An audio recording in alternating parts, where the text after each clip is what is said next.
Moin, ihr Landratten und Seebären, beste Schiffsgucker-Community der Welt. Ich heiße euch herzlich willkommen bei Hamburg Hafen Live. Was ist denn das schon wieder für ein Licht? Junge, Junge, Junge, das geht ja schon wieder gut los hier. Deshalb habe ich auch etwas überpünktlich gestartet, weil ich dachte mir, oh, jetzt noch warten, auch irgendwie doof, oder? Das hättet ihr nicht verdient. Ja, wir waren ein paar Tage im Urlaub und im Urlaub habe ich auch gleich meinen Kopf vergessen. Heute mit etwas erschwerten technischen Bedingungen, denn ich habe meinen Laptop zu Hause vergessen. Also ich habe es zum Glück nicht im Urlaub liegen lassen, aber ich hatte es in einer anderen Tasche und ja, wie das halt so ist, ne? Alles einmal umgepackt, also Laptop nicht dabei und jetzt muss ich versuchen, den Stream irgendwie hier mit dem iPad zu steuern. Ich denke, das wird auch irgendwie gehen, aber ist vom Komfortlevel halt nicht ganz so gut. Euch soll das nicht weiter stören, im Idealfall merkt ihr da nichts von.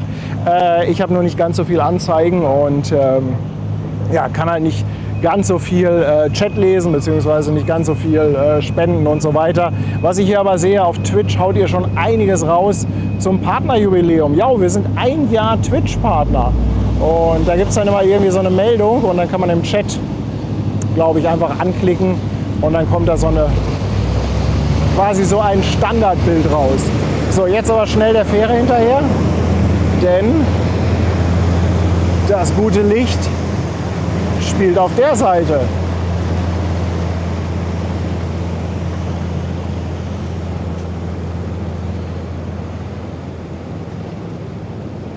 Ja, wir sind auch erst heute Mittag wiedergekommen, deshalb ja, die Kreuzfahrer habe ich natürlich gesehen, dass die rausgegangen sind, aber das war zeitlich alles ein bisschen schwierig und ich muss auch ehrlich sagen, ich bin gar nicht so böse um diese Ausrede, denn temperaturmäßig war das, oh, jetzt schön vor die Kamera gelatscht, temperaturmäßig war das natürlich heute eine echte Herausforderung. Also ich denke, bei einigen von euch hat es über 30 Grad, oder?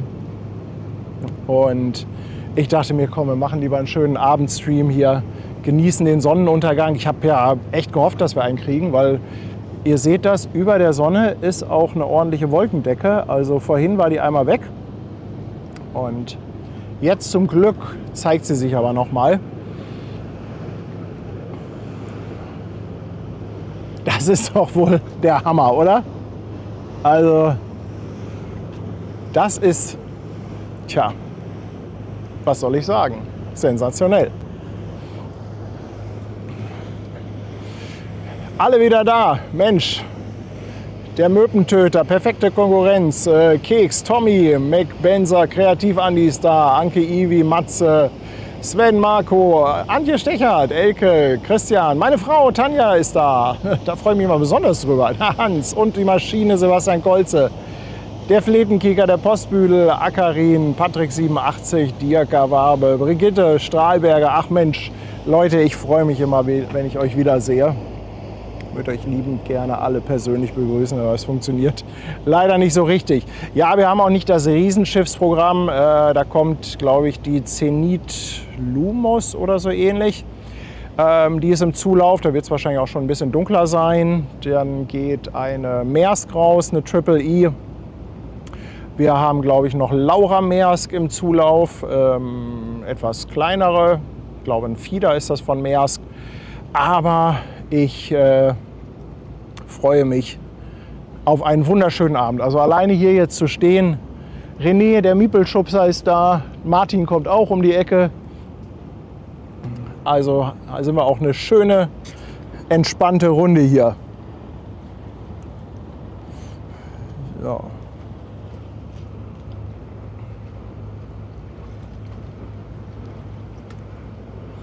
Moin Martin.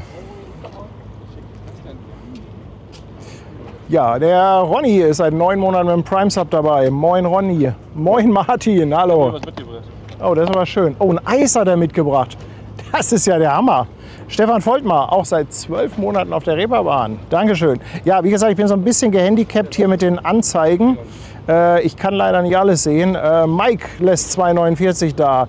Mac Benzer 8 Monate mit Prime Sub. Jack Stinson 2 Monate dabei auf Twitch. Tommy 12 Monate. Steffi auf Kreuzfahrt 10 Monate. Odifaxi 6 Monate Prime Sub. Der Stefan 15 Monate auf dem Fischmarkt. Leute, das geht hier ja schon wieder los. Jupka Wurf 12 Monate. Blackbird 2 Monate. Gemessaged 4 Monate. Mike nochmal davor 2,49. Wow. Ja. Ein kleines Dankeschön, das muss sein, aber ihr müsst das besser verteilen. Ihr dürft die nicht immer alle am Anfang raushauen. Wir müssen das schön über den ganzen Stream verteilen, dass das nicht immer so ein Chaos ist. Dann kann auch jeder ein bisschen mehr Aufmerksamkeit bekommen.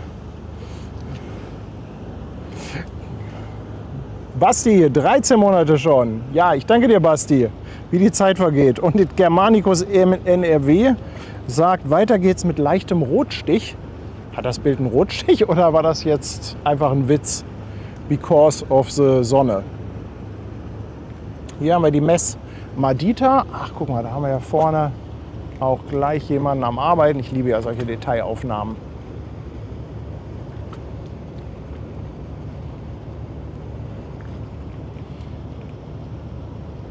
Elaine from Portsmouth, England. Good evening, Elaine. Welcome on board.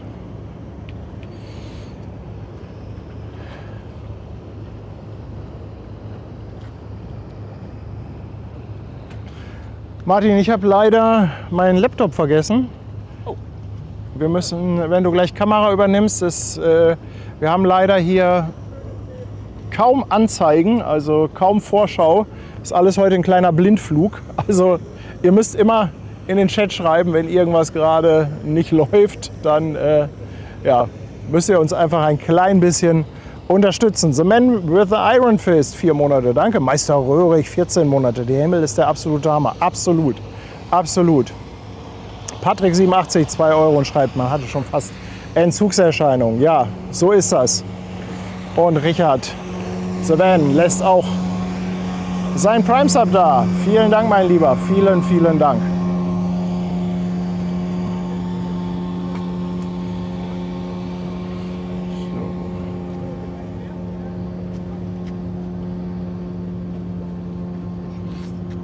Oh Mensch, da kommt doch der Halunderjet. Jetzt kommt ihr mit Eis oder Halunderjet? Ja, entscheide dich. Ja. Setz Prioritäten. Eis. Also dann hoffen wir mal, dass wir den Halunderjet ohne Drohne hier schön einfangen können. Ihr Lieben, lieber Chat, ihr habt sicherlich Verständnis dafür, dass ich diese Priorität setzen muss, bevor das alles schmilzt. Und ja, Drohne dann gleich etwas später.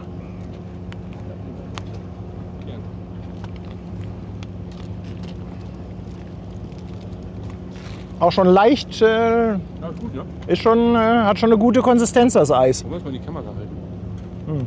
Schön Leitbecken.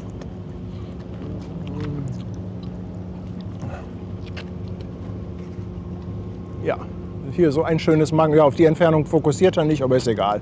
Ich glaube, das reicht zum Anfüttern.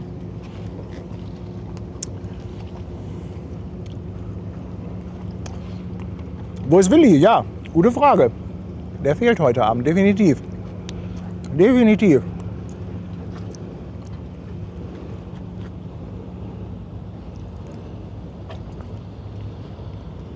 Sagen Sie nochmal 2,49. Mensch, Dankeschön.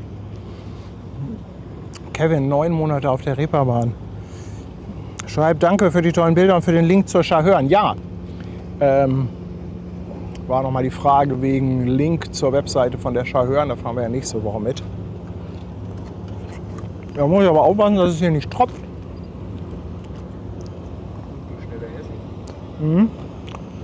In der Tat, aber der Halunderjet hat noch ein bisschen. Ich kann die Kamera im Moment stehen lassen.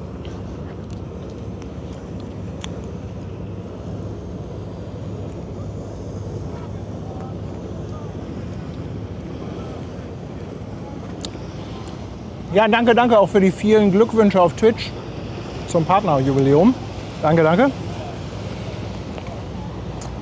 Du tropfst übrigens schon.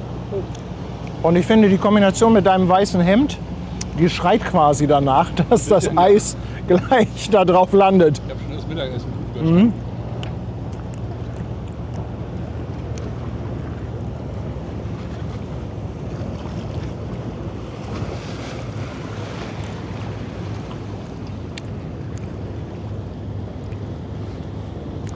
Christina, Dankeschön für 19 Monate mit lieben Grüßen aus Rheinland-Pfalz. Boah, jetzt kommt leider eine Fähre, die will sich da einmal reinmogeln.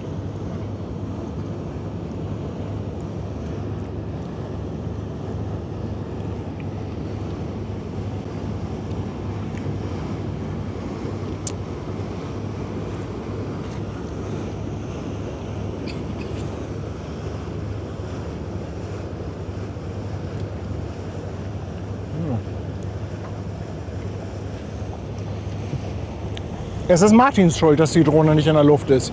Es ist Martins Schuld. Komm, wir winken ihn mal vorbei. Vielleicht fährt er weiter.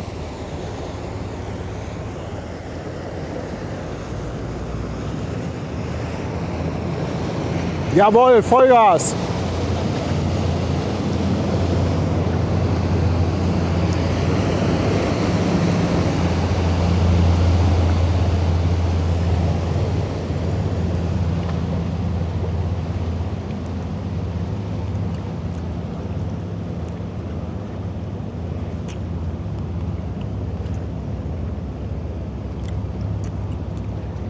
Da ist er, unser guter Halunderjet.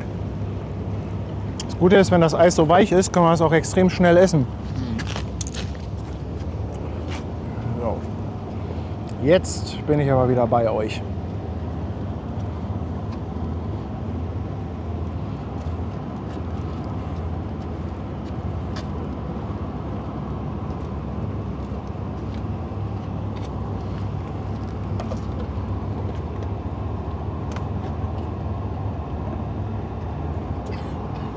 War es ja ganz gut, dass ich doch ein bisschen zeitig gestartet bin, dass wir diesen tollen Sonnenuntergang hier noch mitnehmen können.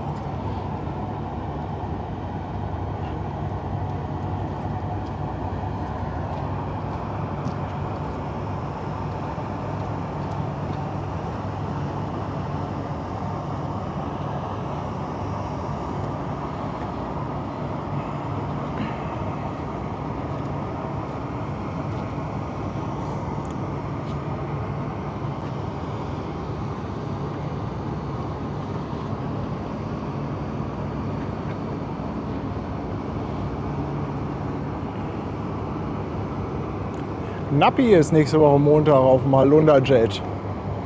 Also Montag in einer Woche. Viel Spaß!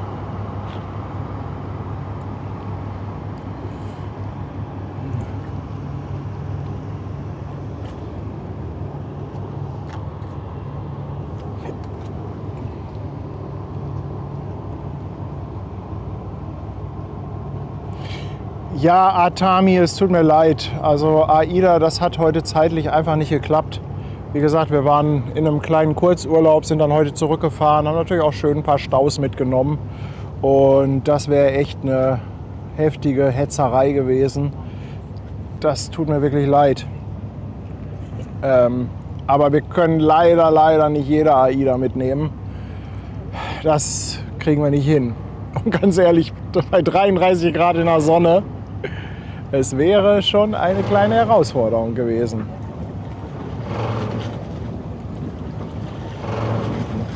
So, aber ich denke, gleich können wir auch mal irgendwann die Drohne steigen lassen. Aber jetzt schwenke ich noch mal ganz schnell um. Wir lassen mal den Halunderjet sein. Denn das Bild geht auch ohne Schiffe, oder?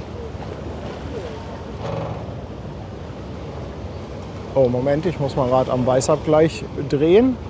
So passt das deutlich besser. Das passt viel besser. Oh Leute, ihr dreht ja schon wieder völlig durch. Martin und Jutta, 23 Monate. Dankeschön. Rockopedi, willkommen an Bord auf Twitch. Danke für deinen Sub. Matze, 3089, ist auch seit... Ups, wieder durchgerutscht. Ne, lässt 2 Euro Superchat da. Samstagmorgen auf Durchreise nach Dänemark. Danke. Familie Struss ist da auf dem Fischmarkt. 1 Monat.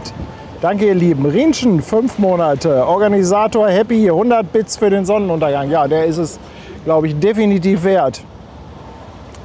Dann Schwarzbart Jürgen feiert auch Einjähriges und haut 100 Bits raus. Dankeschön. Ulrich Böcker ist seit 19 Monaten dabei. Schöne Abendstimmung, absolut. Postbüdel, 27 Monate. Er hofft, Kurzurlaub hat gut getan. Ja, absolut. Wir hatten natürlich auch wettermäßig totales Glück. Ne?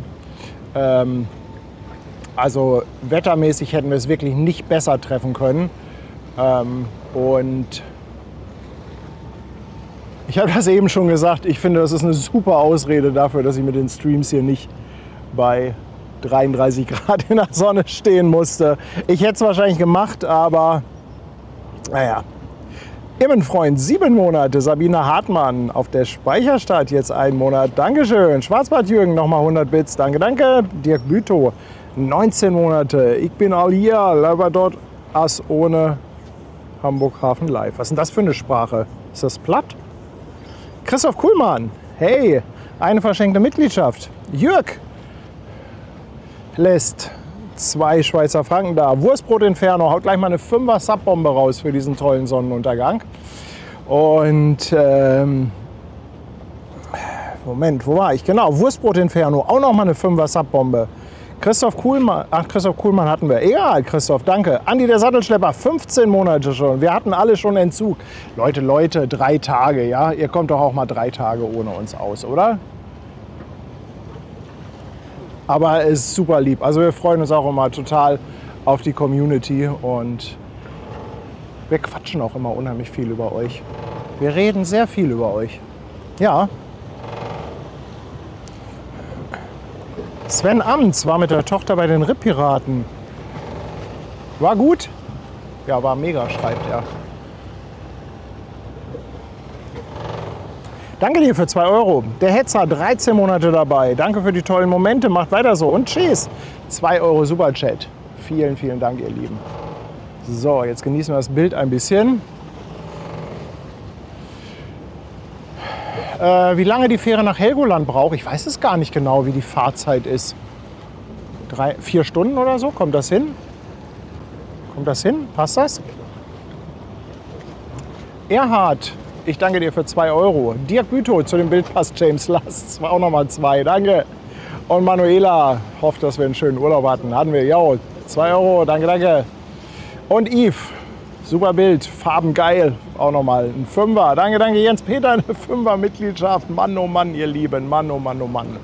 Ja, dann ist hier nochmal die Frage, wann kommen die Flaggen in 60×40? Ja, das Problem ist, die haben die Befestigungen ein bisschen unschön dran genäht. Ich hatte die mit so kleinen Kunststoffkarabinerhaken bestellt und dachte eigentlich, dass die jeweils nach oben und unten abgehen. Und jetzt gehen die zur Seite ab. Also das heißt, man hat die Flagge und die stehen dann zur Seite ab, 2 so Kunststoffkarabinerhaken. Und jetzt bin ich die ganze Zeit am Überlegen, was wir damit machen. Weil das konnte man jetzt explizit bei der Bestellung nicht angeben, ob das jetzt ein Reklamationsgrund ist.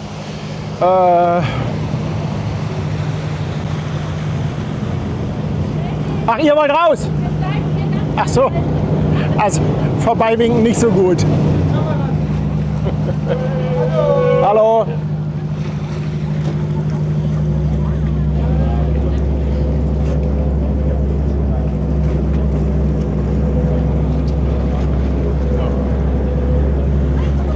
Daniela schreibt, 3 Tage ohne Hamburg Hafen Live ist wie... Was hast du geschrieben? Jetzt ist schon wieder durchgerutscht. Mann, ist wie eine ganze Woche schlechtes Wetter. Danke, das ist ganz lieb. Danke dir.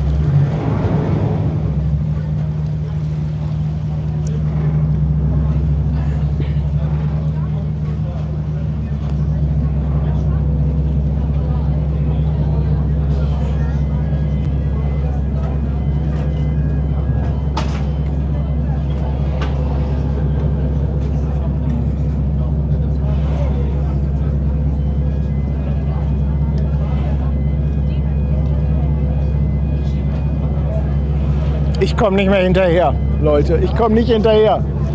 Mensch, ich kann nur ein dickes Dankeschön an euch aussprechen.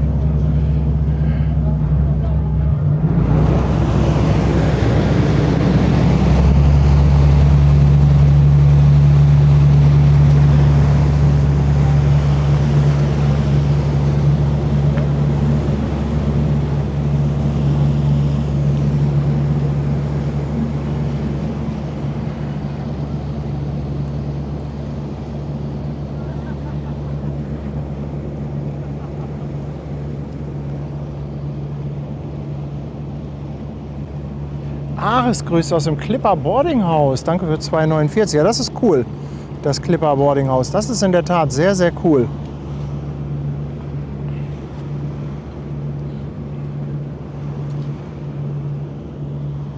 Ich hatte schon Entzugserscheinung. Ach, ihr seid echt süß. Ja, ich ja auch. Ich ja auch. Bachfalke, danke für 2 Monate. Maha Katz, 3 Monate. Lars Bach, 10 Monate. Ein Leben ohne Hamburg Hafen Live. Wenigstens alle 3 Tage, ja. Jürgen, eine verschenkte Mitgliedschaft. Dankeschön. Michael, auf der Speicherstadt neu dabei. Sven, 5 Euro Superchat. Urlaub ohne Urlaubsantrag. Ja, also ganz ehrlich, wir wollen das auch immer nicht so an die große Glocke hängen, dass wir im Urlaub sind. Wir sind ja mit den Streams hier auch so ein bisschen ein offenes Buch. Und ich weiß nicht, ob man das immer groß erzählen muss, wo man gerade ist, wenn man nicht zu Hause ist. Da bin ich dann, ja, ich will jetzt nicht sagen schissig, aber sagen wir mal ein bisschen vorsichtig. Von daher. Aber es ist ja total niedlich, dass ihr dann schon nach 3 Tagen langsam nervös werdet. Fendt 942, einen schönen guten Abend. 4 Monate mit dem Prime Sub, Dankeschön. Boah, Dirk, 60 Euro. Nun habe ich meinen Geburtstagshorn und das von der Atania. Ich war echt beschäftigt und konnte nicht live. Aber nu. Dirk, hattest du schon Geburtstag oder hast du? Aber komm, ich sag mal Happy Birthday. Es ist Zeit für das Geburtstagshorn. Einen herzlichen Glückwunsch an alle Geburtstagskinder.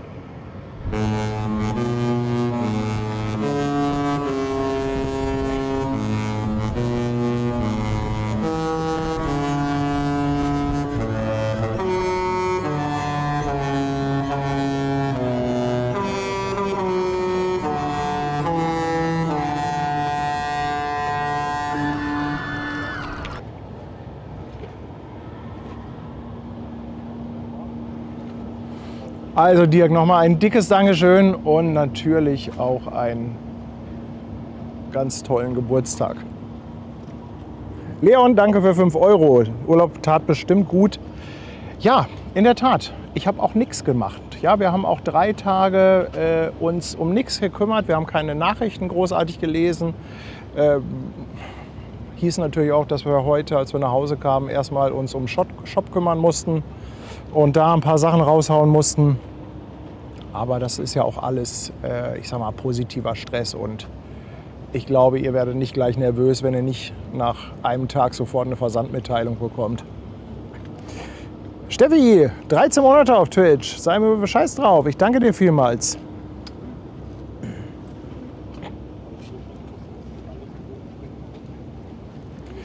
Und Detlef sagt auch, das war und da ist eine schöne Zeit mit euch, der Möllner. Danke dir, Detlef.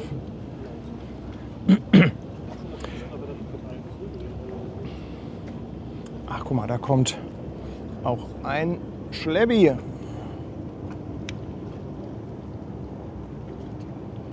Krass, ne? Man schwenkt zur Seite und gleich ist das Licht total flau. Oh.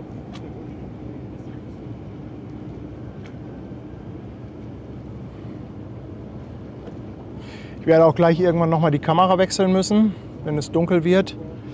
Die Laura Meersk braucht noch ein bisschen. Wie heißt die nochmal?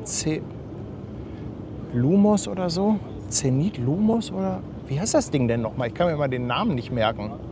Don Martino, danke schön, herzlich willkommen bei uns auf dem Kanal.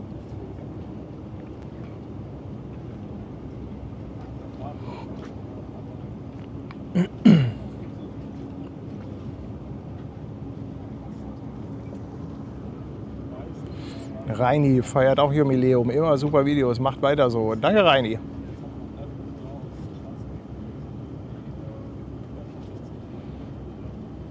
Ja, ich sag's nochmal für alle, einige sind ja jetzt später reingekommen. Ich habe leider heute ein technisches Handicap. Und zwar habe ich meinen Laptop zu Hause liegen lassen. Das hatte ich mit im Urlaub und dann habe ich es in eine andere Tasche gepackt. Und habe vergessen, das umzupacken, als ich vorhin die Sachen für den Stream gepackt habe. Und deshalb steuere ich jetzt den Stream hier komplett mit dem iPad und dadurch habe ich jetzt aber weniger Anzeigen für Chat und Spenden und so weiter. Also wenn mir da heute einiges durch die Lappen geht, dann seid bitte, bitte nicht böse. Das ist absolut nicht böse gemeint, wenn ich da jetzt irgendwo jemandem mal nicht Danke sage. Zenit Lumos, genau.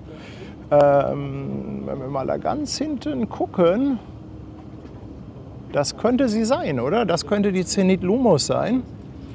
Das sieht auf jeden Fall groß aus, die hat 366 Meter und das könnte die Laura Maersk sein, die da gerade an Wedel vorbeigeschippert ist. Dirk wünscht sich noch das Horn der Artania. Dirk kommt postwendend.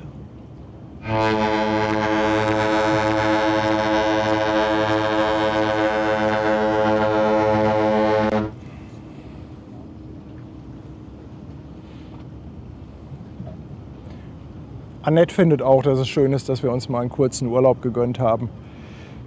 Hey, die Sache ist ja die, ich sage immer, ich brauche eigentlich gar keinen Urlaub. Für mich, also Urlaub braucht jemand, der arbeitet. Und Arbeit braucht Ausgleich. Aber das, was ich hier mache oder was unsere Arbeit ist, das macht halt so viel Spaß, dass ich nicht das Bedürfnis habe, dass ich jetzt Urlaub brauche. Allerdings ist es schon ganz gut, wenn man einfach mal ein paar Tage so über was anderes nachdenkt, ja, oder wenn man einfach nichts macht. Also wir haben wirklich in erster Linie rumgesessen, dann haben wir ab und zu was getrunken, dann haben wir was gegessen, dann haben wir Kanaster gespielt, getrunken, gesessen, gequatscht.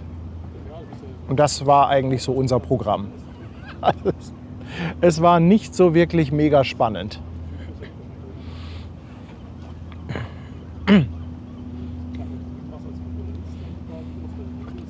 Carsten, danke für 5 €.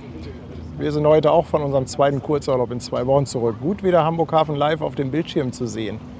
Ja, das Gute ist, es gibt ja auch immer jede Menge Streams, die man dann nachträglich gucken kann. Ne? Martin, willst du einmal kurz gucken, dass du siehst, was für ein Drama wir hier heute haben, wenn ich gleich die Drohne steige?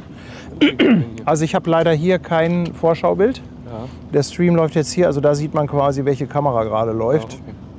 Na? Und hier so ganz klein die Kameravorschau. Also es ist leider vom Komfortlevel heute etwas überschaubar. Und ich habe halt leider jetzt hier nicht den Chat und die Spenden. Mhm. Na? Geht aber auch. Das geht aber auch. Und ja, wir müssen gleich wahrscheinlich noch einmal die Kamera wechseln auf das andere Objektiv. Ja, okay.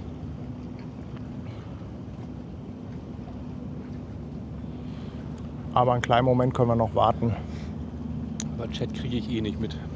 Nee, aber es ist ja ganz gut, wenn ich da... Also ich kann es hier umschalten, ne? Dann habe ich auch hier den Chat und auch hier die Donations und so weiter. Aber dann siehst du halt nicht mehr, was gerade live ist. Dann musst du einfach vertrauen. Ich kann dir auch vertrauen.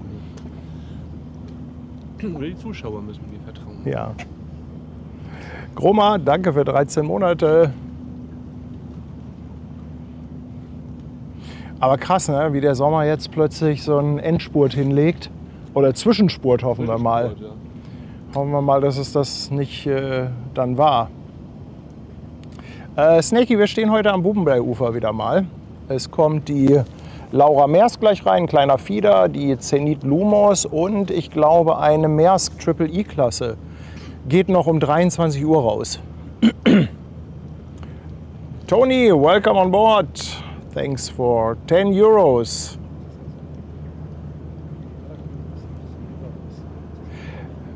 Nee, auf der Cap San Diego übernachtet habe ich in der Tat auch noch nicht, GS, aber das sieht da sehr gemütlich aus. Also es sieht echt gemütlich aus.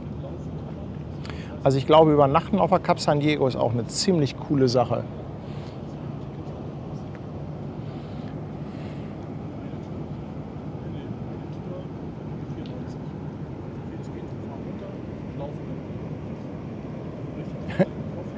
Klingt nach Dirks Urlaub, aber auch vorbei, ja.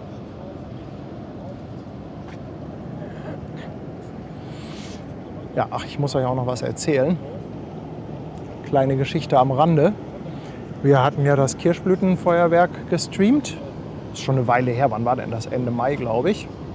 Und die Macher von dem Feuerwerk, die Pyrotechniker, Die haben uns dann daraufhin angeschrieben, 1, 2 Tage später, fanden das also mega cool und fanden das toll, vor allem auch mit den Drohnenaufnahmen und so. Also die waren ganz begeistert von dem Stream und von der Qualität. Und ach, und dann sind wir so ein bisschen ins Gespräch gekommen.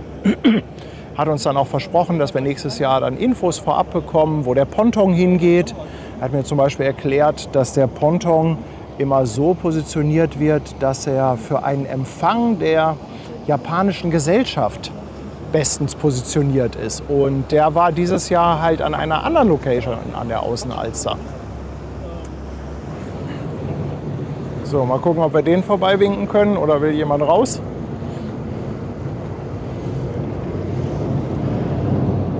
Ich glaube, der will anlegen, dann drehe ich die Kamera mal kurz weg.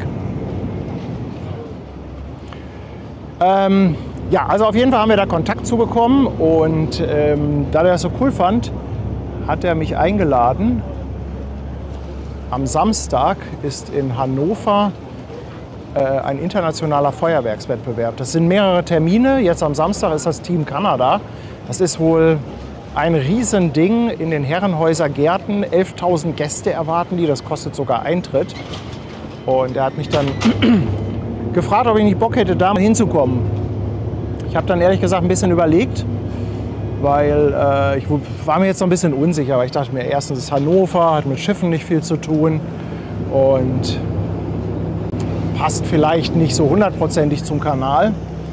Aber die machen zum Beispiel auch das Domfeuerwerk. Das wusste ich auch nicht. Seit diesem Jahr jetzt. Ne? Also da hat wohl der Ausrichter bzw. der Pyrotechniker gewechselt. Und ja, und dann habe ich gesagt, komm, ich habe da so einen Bock drauf. Vorher gibt es auch einen Termin, wo man dann auf den Abrennplatz kann und sich das einmal angucken kann, wie das alles aufgebaut ist, wie das funktioniert und so weiter. Ja, und dann habe ich gesagt, komm, Samstag fahre ich einmal hin und gucke mir dieses Feuerwerk an und werde das dann auch höchstwahrscheinlich streamen. Auch wenn es thematisch jetzt nicht so hundertprozentig passt, aber ich glaube, das kann man mal machen. Alleine schon für so einen tollen Kontakt und die freuen sich, wenn wir das da übertragen. Mal gucken, vielleicht besteht sogar die Möglichkeit, aber das weiß ich nicht, da vorher so einen Behind-the-Scenes-Stream zu machen, wie das aufgebaut ist. Also das muss schon echt ein Riesending sein.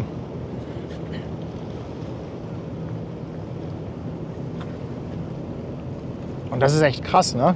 Da kommen, die erwarten 11.000 Leute und die zahlen alle 23 € Eintritt. Also ich erwarte da wirklich Großes bei dem Feuerwerk. Ich erwarte wirklich Großes. Ja, ich hoffe, ihr habt da Bock drauf, euch das mal anzugucken. Genau, Samstagabend, 22 Uhr ist das.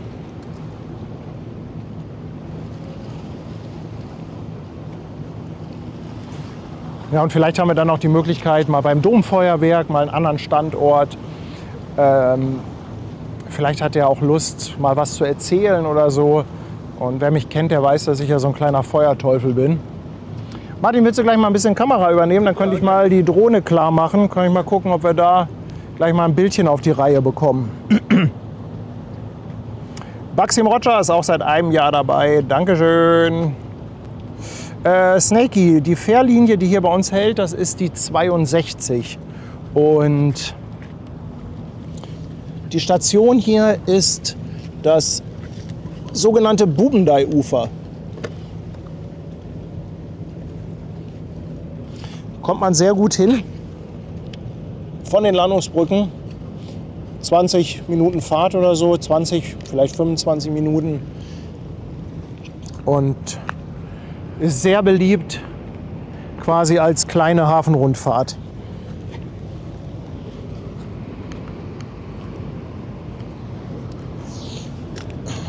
So.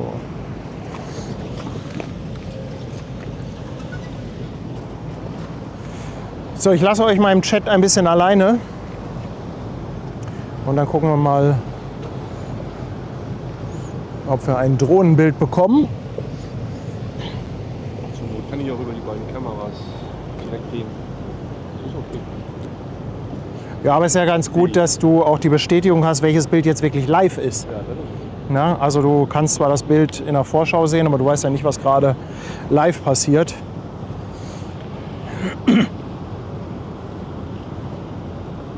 Lufthansa 1, wind 040 degrees 5 knots, runway 05, cleared for takeoff.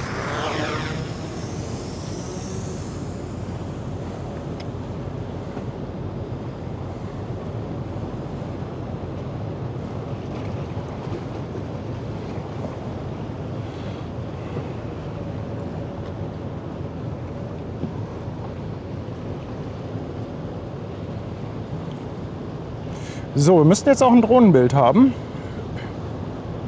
Ich guck mal gerade in der Vorschau. Ja, sieht eigentlich ganz gut aus. Einmal Schlippen zeigen. Ich habe auch den Schleppi.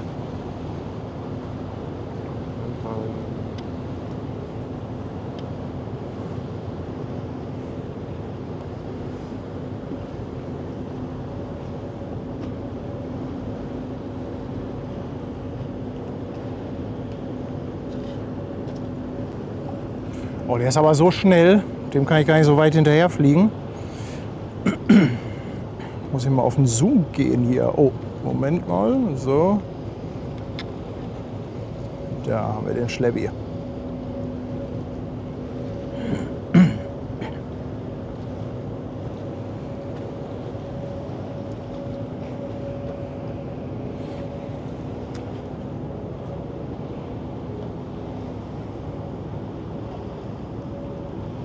Und da haben wir auch schon die Laura Maersk. Im Hintergrund die Zenit Lumos. Warte mal, ich nehme mal das Handy hier weg. Da kann ich wenigstens so ab und zu so ein bisschen Chat lesen. Matze sagt auch, Feuerwerk in den Herrenhäuser Gärten absolut sehenswert. Stilgar findet auch, Feuerwerk geht immer. Stefan kennt das auch. Oh, 2 Kilometer Luftlinie von ihm weg. Stefan, danke, danke, danke, danke.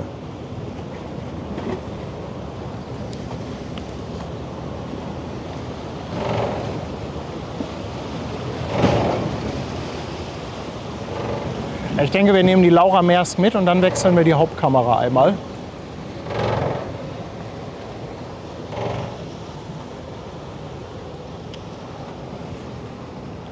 Ich kann auch bei der zweiten schon mal den Filter abdrehen.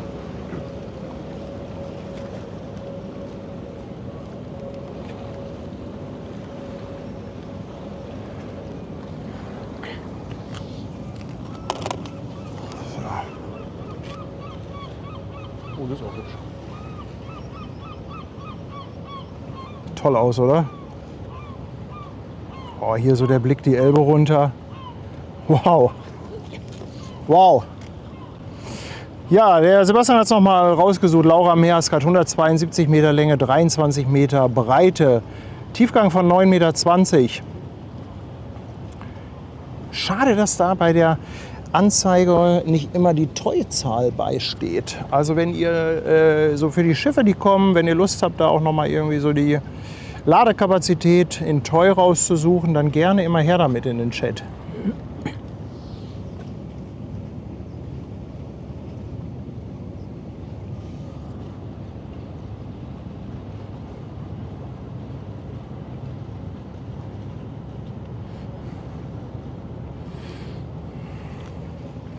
Martin, was machst du Samstag? Samstag, das weiß ich noch nicht. Hast du Lust auf Feuerwerk? Immer. Feuerwerk ist cool. Könnte Wo ist Feuerwerk? in Hannover. Ich könnte jemanden gebrauchen, der ein bisschen hilft. In Hannover? Ja, guck ich mir an. Können wir ja noch mal im Detail beschnacken. Warte mal, ich habe eine Idee. Wenn ich das vielleicht hier runterlege und das hier dran mache, dann sehe ich ein bisschen mehr Chat. Ja, vielen Dank auch nochmal für die ganzen Glückwünsche zum Partnerjubiläum auf Twitch. Da sind wir jetzt 1 Jahr Partner. Also bei Twitch gibt es ja so unterschiedliche Stufen. Erstmal ist man ganz normal Streamer, das kann jeder machen. Und irgendwann bist du Affiliate, dann bekommst du auch Werbeeinnahmen. Und die nächste Stufe ist dann Partner. Da hast du halt noch ein paar mehr Möglichkeiten.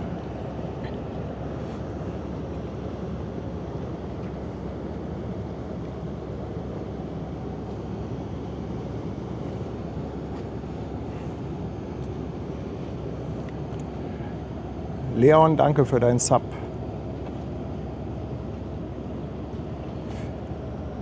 Sminja, auch danke für deinen Prime-Sub.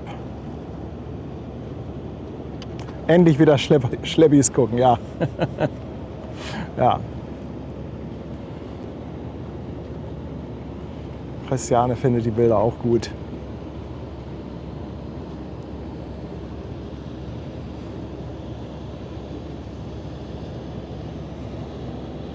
Stefan bietet sich auch an, ich könnte dir auch helfen. Ich könnte mir vorstellen, dass die Angebote fürs Helfen da üppig sind. Stefan, danke, 2 Euro. Und der Kugelblitz, herzlich willkommen auf dem Fischmarkt. Almut möchte noch mal wissen, ob die neue Disney jetzt auch vor der Halle liegt. Ja, die liegen ja immer da draußen. Also die wurde ja am letzten Samstag ausgedockt und liegt dann am sogenannten Ausrüstungspier, also Halle raus und dann da gleich an die Kaikante. Da wird die jetzt noch liegen und ich glaube, die Überführung soll so circa um den 18. September rum sein.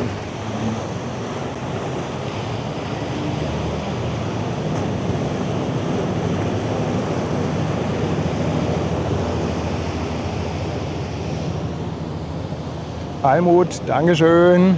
Ach, guck mal hier, Sebastian Kolzer ist auch noch mal rausgesucht. Internationaler Feuerwerkswettbewerb.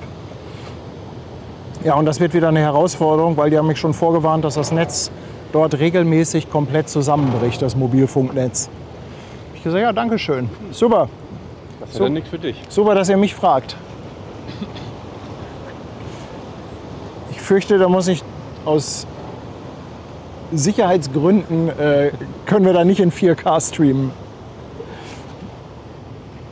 Ja, der Himmel ist Hammer. Also da gebe ich euch recht. Der Himmel ist echt cool.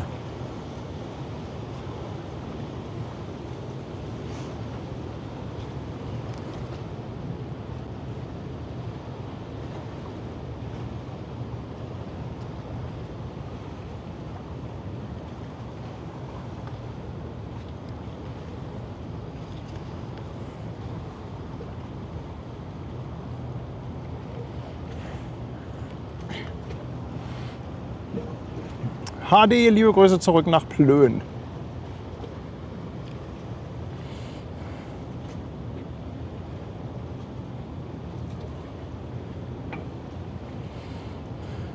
Ich sitze hier 50 Kilometer in meinem Garten. Heißt das, dein Garten hat 50 Kilometer Länge oder sollte das heißen 50 Kilometer entfernt in deinem Garten? Ach, guck mal hier, André, 2 Euro, Martin, bester Assistent. Oh, danke schön. Ja, Martin macht das super. Irgendwann in ein paar Jahren kommt er dann auch mal mit ans Mikrofon. Steht auch noch in meinem Zeugnis, stets bemüht. Er war stets bemüht, ja. Astrid und Volker, vielen, vielen Dank. Ihr habt ja super schönes Licht. Oh ja. Oh ja, oh ja.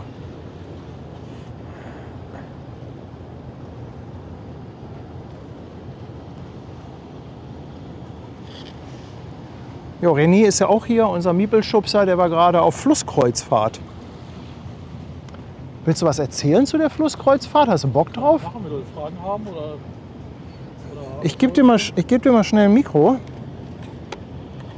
Guck, da macht René das, wo Martin sich gerade noch ein bisschen drum drückt. Alles in Ordnung. Habe ich einen gefunden.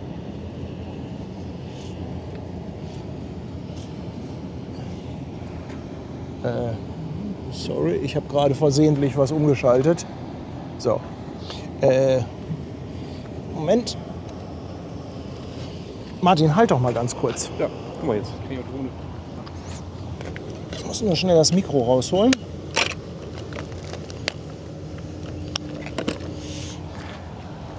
Ist ja vielleicht auch mal ganz interessant. Hier. So. So, jetzt kann ich übernehmen und jetzt kannst du auch auf die Drohne umschalten, wenn die Fähre kommt. Also der liebe René, auch im Chat auch bekannt als Miepelschubser. Moin René. Achso, ja, die Fähre sollten wir soundtechnisch kurz abwarten.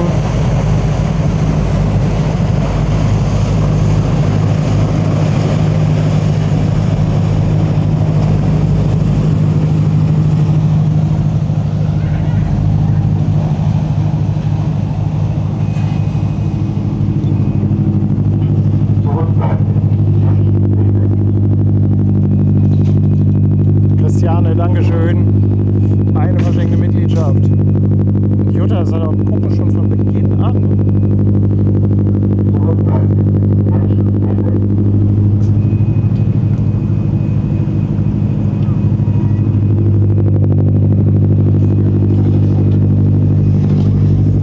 Die klingt geil, die Fähre. Die klingt richtig geil. Ja. René, erzähl doch mal ganz kurz, mit welchem Schiff und welche Route ihr gefahren seid. Ja, moin. Genau, wir sind mit der Viva One gefahren von Viva Cruises. Das ging los in Düsseldorf. Geh mal bitte so einen Schritt zur Seite, weil sonst übersprechen sich die Mikros manchmal so ein bisschen. Das ging, genau, es ging los in Düsseldorf und ging dann auf dem Rhein dann und dann nach Amsterdam. Ich weiß nicht, ob ich alle Orte richtig ausspreche. In Kroatien, Rotterdam, Antwerpen, Willemstad, Dordrecht, Nijmegen und wieder nach Düsseldorf. Es war eine Woche, die wir unterwegs waren. Und dabei, ja, wir hatten einmal das Problem, dass wir aufs Eiselmeer nicht durften. Deswegen mussten wir eine Nacht länger in Amsterdam liegen. Wurden dann aber mit Bussen zu dem Ort gefahren, um uns den angucken zu können. Und ansonsten, ja, immer mal entweder nachts gefahren oder halt dann mitten in der Nacht angelegt und dann war man morgen schon da. Es war immer so ein bisschen unterschiedlich, wann man gefahren ist. Aber man legt aber immer so mitten in der Stadt ab, ja, oder? Doch ziemlich.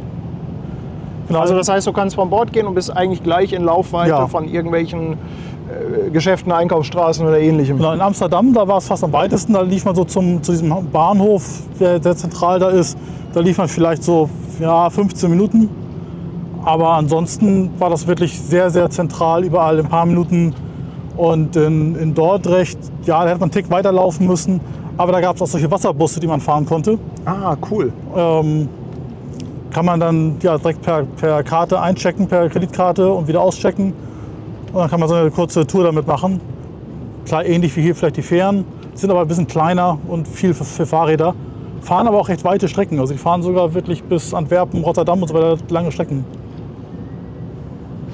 Und du hast ja auch schon einige AIDA-Kreuzfahrten gemacht. Nur AIDA oder warst du auch schon auf anderen Schiffen? War auch schon auf meinem Schiff. Also wir haben mehr AIDA, haben wir am Anfang 4, 5 Stück gemacht. Und dann sind wir jetzt mehr oder weniger zu meinem Schiff gewechselt und zuletzt immer nur mein Schiff. Wie ist das im Vergleich? Mein jugendliches Vorurteil ist ja, Flusskreuzfahrt ist eine eher für gesetzteres Publikum. Ja, ist das so? Oder? Das ist definitiv so. Aber wir haben das Durchschnittsalter auf jeden Fall gesprengt nach unten. Und ich weiß nicht, ob einige Leute auch so ein bisschen Abstand gehalten haben von uns, von wegen, oh, das sind die jungen Leute, setzen uns lieber nicht dazu. Das wirkte ab und zu ein bisschen so. Ein Kind war da mit so 2,5 Jahren. Ansonsten waren wir so mit die Jüngsten mit, sagen wir mal gut 40.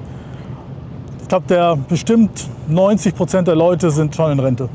Okay, aber ist es denn so, dass du jetzt sagst, du kannst das auch gut machen, wenn du jünger bist? Also ist es so, sag ich mal, vom Rahmenprogramm und allem, ist es trotzdem geil oder ist es halt schon, oder hast du dir gewünscht, dass da mehr Remi-Demi ist oder?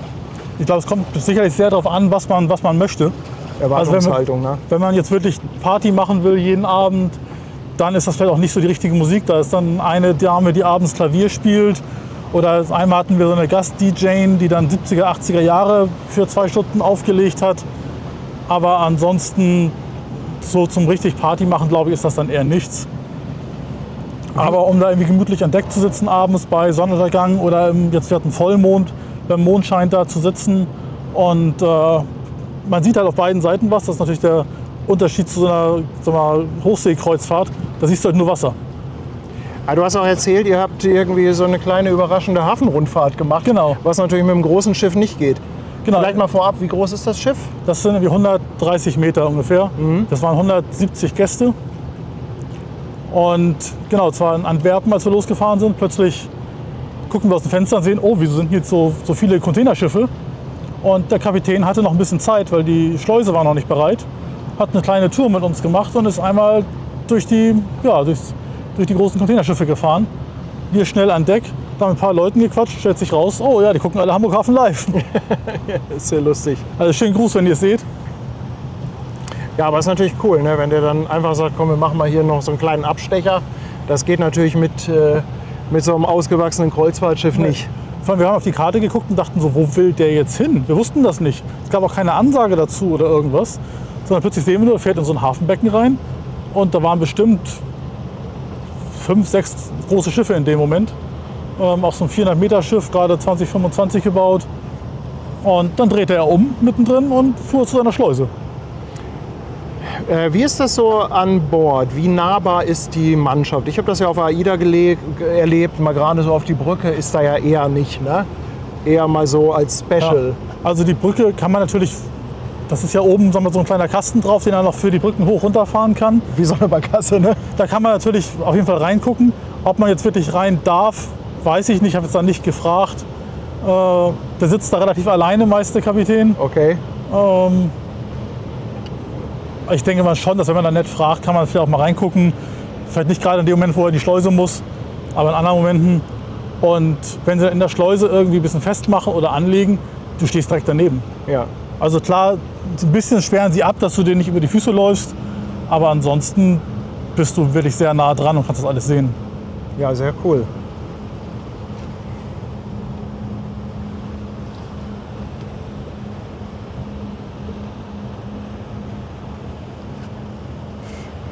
Boah, das ist ja bildtechnisch schon wieder echt cool, ne? Ja, ihr Lieben, vielen, vielen Dank. Ich sehe, dass hier noch einiges an Mitgliedschaften, an Donos, an Subs reingekommen ist. Ich sage heute mal ab und zu ein kollektives, dickes Dankeschön an euch. Wie gesagt, bin ein klein wenig gehandicapt, ohne Computer unterwegs heute. Bin froh, dass ich mir überhaupt jetzt helfen konnte. Und ja, dass der Stream halt, dass ich den starten konnte. Ne? So, sag mal, wollen wir, pass mal auf, ich lande jetzt mal und dann wechseln wir mal die Kamera, ne? Weil du bist ja nämlich auch schon bei ISO 10.000. Ihr Lieben, ich lande mal eben und dann wechseln wir mal die Hauptkamera, dass wir für Dunkelheit gewappnet sind, wenn gleich die Zenit kommt. Die ist nämlich in 5 bis 10 Minuten auch da.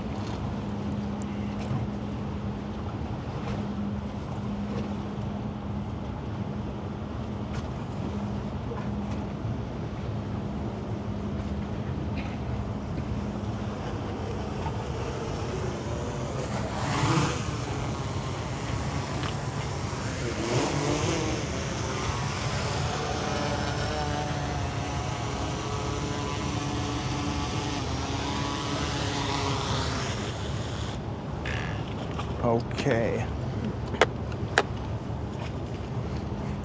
Torben ist auch witzig. Streamt ihr noch etwas? Bin spazieren. Torben, Mann. Ja, klar.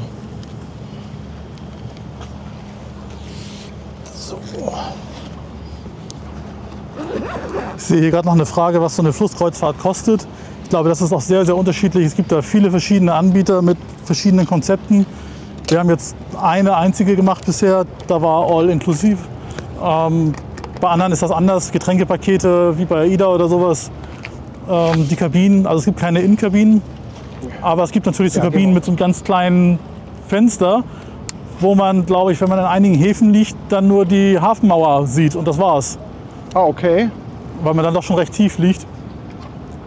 Oder was auch ganz lustig ist, in einigen Orten, da liegen dann so viele Flusskreuzfahrtschiffe, dass man nicht direkt anlegen kann, sondern legt ein anderes Schiff an und muss dann über das andere Schiff rüber.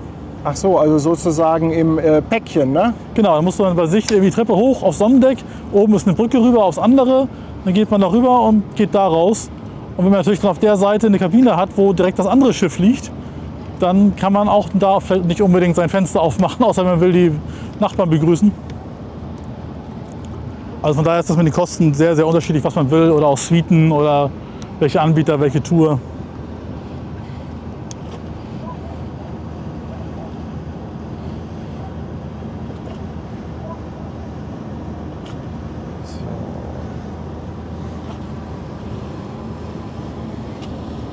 So, jetzt müssen wir mit Kamera 1 auch Roger sein.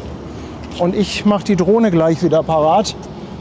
René, ich bin gerade sehr dankbar, dass du ein bisschen quatscht und etwas die Leute unterhältst. Also wenn du Lust hast, guck ruhig so ein bisschen in den Chat, ob da was ist.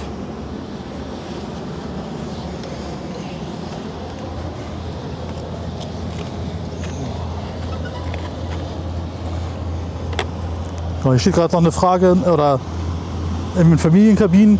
Wir hatten jetzt nur ein Kind an Bord, das irgendwie so 2,5 Jahre war. Und ja, da würde ich eher sagen, waren sie nicht so groß darauf vorbereitet. Also das saß so auf einem ganz normalen Stuhl am Tisch und konnte mehr oder weniger gerade auf die Tischplatte gucken.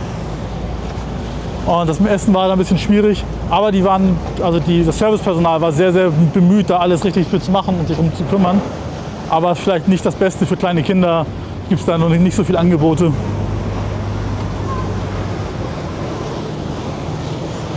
Kann leider gerade nicht starten wegen der Fähre.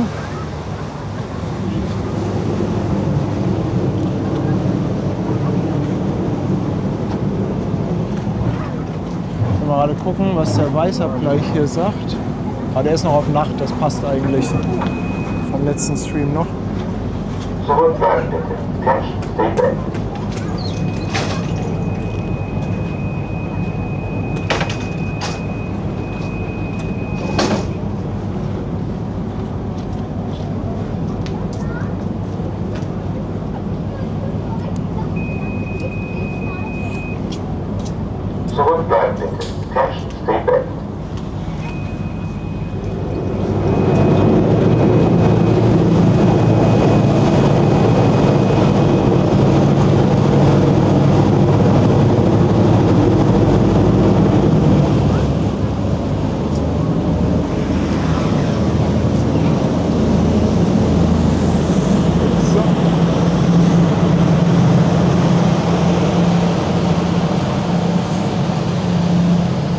So, du kannst jetzt auch wieder auf die Drohne zugreifen. Okay. Einmal drehen hier.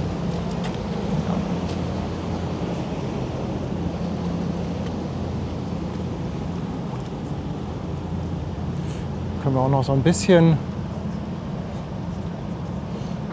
Ja, wenn du mit der Kamera, obwohl jetzt hast du, ja, jetzt passt es.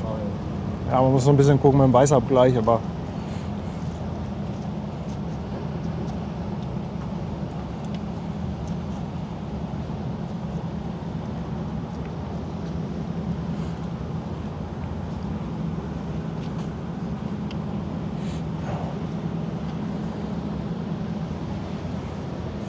Jannik, danke für das Lob. Bildqualität ist 1A mit Sternchen. Danke, danke, das freut mich. Das freut mich zu hören.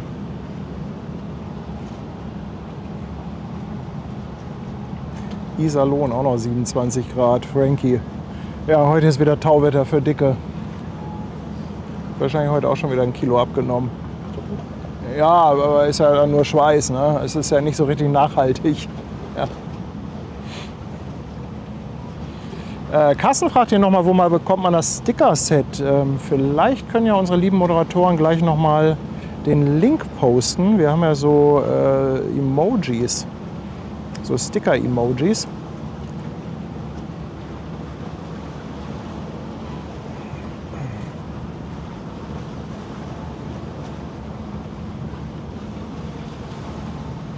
Ich gehe mal kurz nicht auf die Drohne, ich checke gerade was.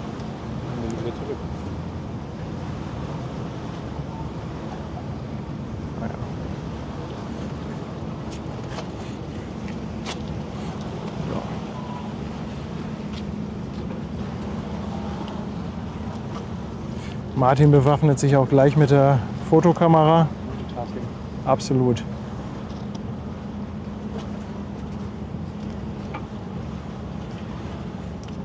Kerstin grüßt aus dem Flachland. Danke, Kerstin. Frankie gibt mir recht. Ja.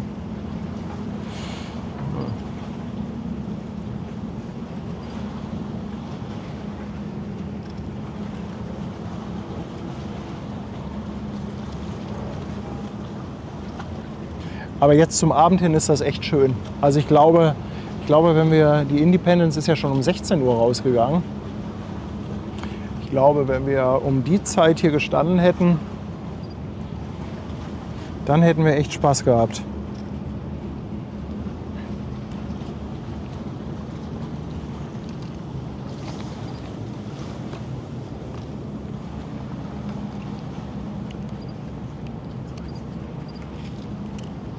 Ja, Annette fragt auch noch mal nach den kleinen Fahnen. Annette, ich habe das eben schon erklärt.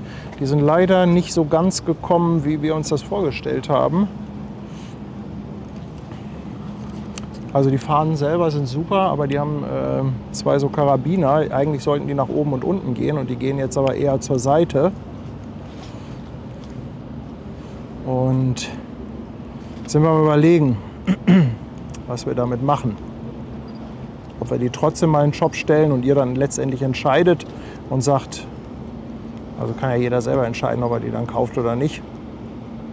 Vielleicht ist es ja auch für den einen oder anderen genau richtig von der Befestigung.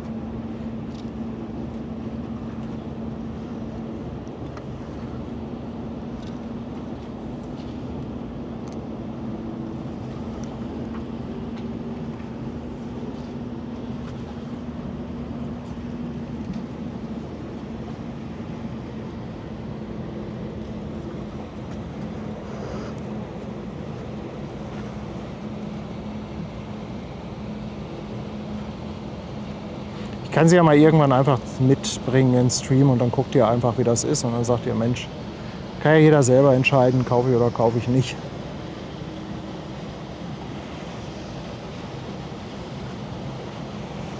Vielleicht mache ich die auch einfach dann besonders günstig.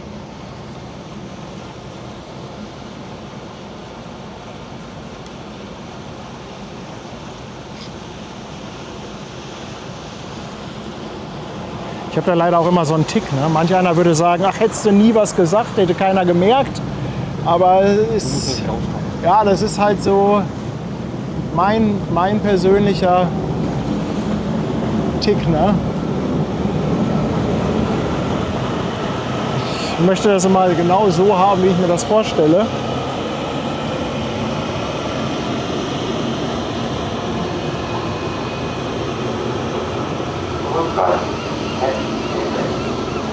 Riesenjunge, willkommen an Bord, Dankeschön.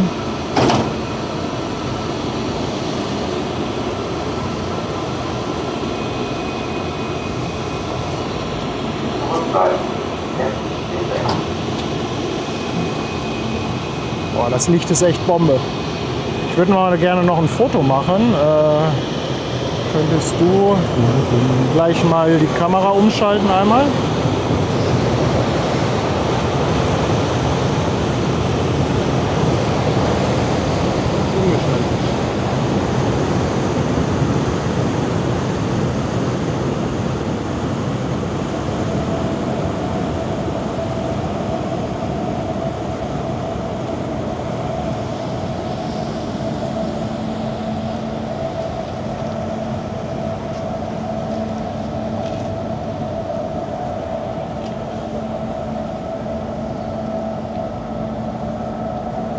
Okay, kannst du auch wieder auf Drohne gehen.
Das Informationsfenster unten rechts soll höher.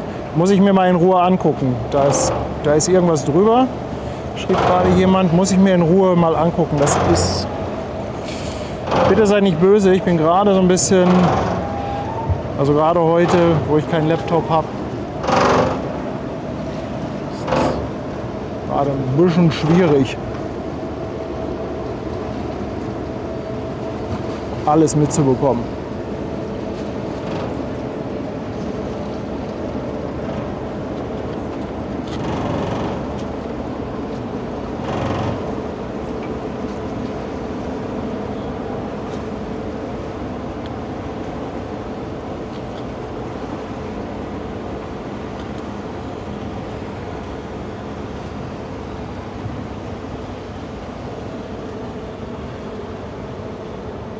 Fokussiert die nicht? Ach doch, jetzt hat sie fokussiert, okay. Boah, cooles Licht. Richtig cool. Stand auch neben jemand.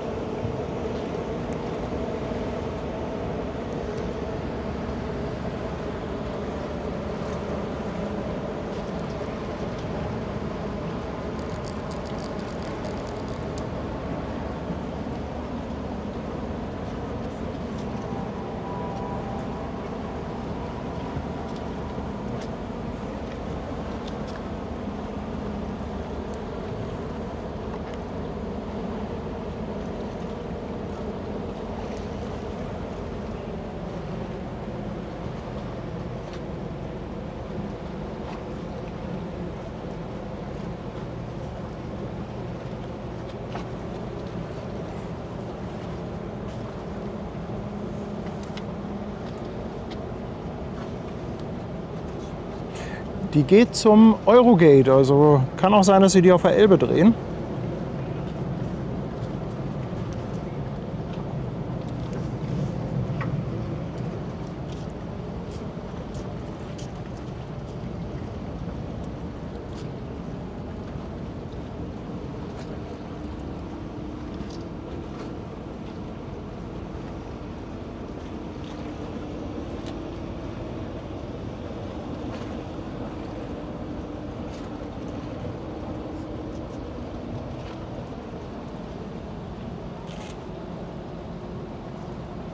Das ist schon nice, oder?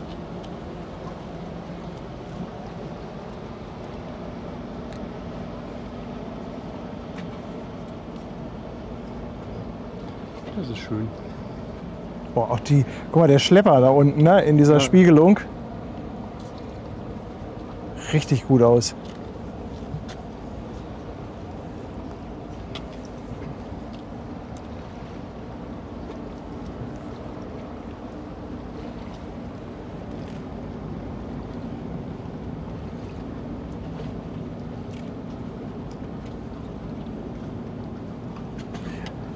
Zenith Lumos. Kann mir den Namen nicht merken. Ist das aus Harry Potter? Stimmt, der hat das irgendwie Lumos. Ist das nicht irgendwie so ein Zauberspruch? Das hört sich fast so an. Lumos. Lokomokus. Ne, wie ging denn der? Nur Lumos. Ich kenne nur Expectro Patronum. Stimmt. Ach, Lumos, Damit Lumos kriegen wir war, einen war Lumos ist, nicht glaub zum ich, Licht ne? anmachen bei Harry Potter.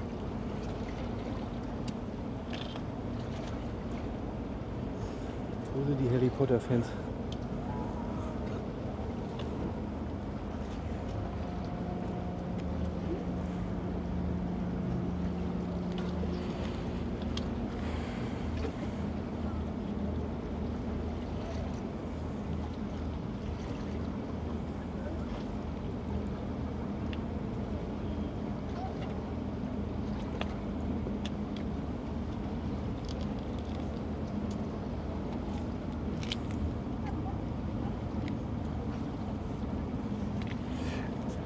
Lumos Maximus. Lumos war Licht, schreiben Astrid und Volker, ja. Lumos Maximus. Lumos Maximus.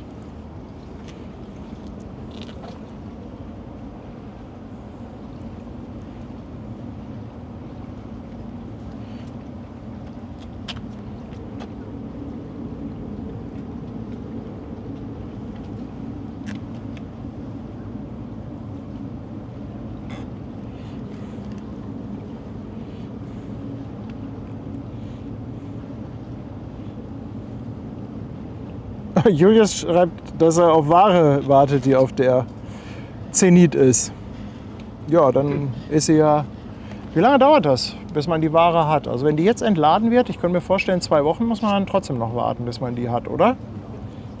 Wenn der Container runter ist, kannst du ihn holen. Ja. Julius, schreib mal, wie lange du im Durchschnitt wartest, wenn du da Erfahrung mit hast. Wenn das Schiff ankommt, wie viele Tage später hast du das dann? Ich habe auch in meinem Urlaub zur Hälfte dieses Containerbuch durchgelesen, was ich euch im letzten Stream vorgestellt habe. Das ist echt interessant. Da wird zum Beispiel auch noch mal beschrieben, dass die große Errungenschaft eigentlich nicht die Erfindung dieser Box oder des Containers war. Also es gab auch vorher schon Kisten, in denen transportiert wurde. Die eigentliche Errungenschaft bei der ganzen Geschichte war, dass man es geschafft hat, eine weltweite Norm zu schaffen. Also hauptsächlich waren USA und Europa daran beteiligt. Dass die USA damit federführend waren, merkt man auch daran, dass halt die Größenangaben in Fuß sind, also 20 Fuß, 40 Fuß und so. Ja, aber klar, wenn sich da nicht alle dran halten und wenn jeder irgendwie sein eigenes Süppchen kocht, dann kannst du natürlich dann funktioniert das nicht. Ne? Kevin, für die exzellenten Bilder von Martin und Lufthansen, 10 €. Ich danke dir vielmals. Danke, danke.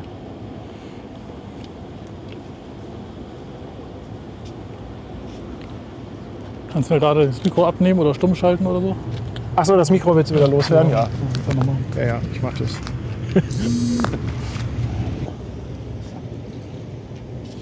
Ja.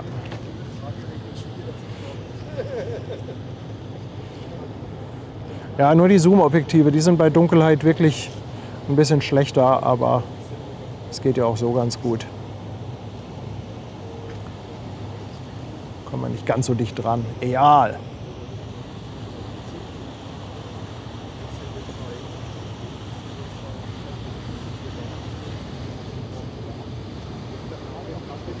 Also Julius schreibt, sind doch 1 bis 2 Wochen, bis er den Container dann hat. Ja, der muss ja dann auch noch weiter transportiert werden. Also je nachdem, wo er hin muss. Also der wird ja jetzt nicht morgen in den Hafen fahren und sagen, hallo, mein Container. Wenn der mit der Bahn geht oder so, dann braucht er eh lange, ja. Ja.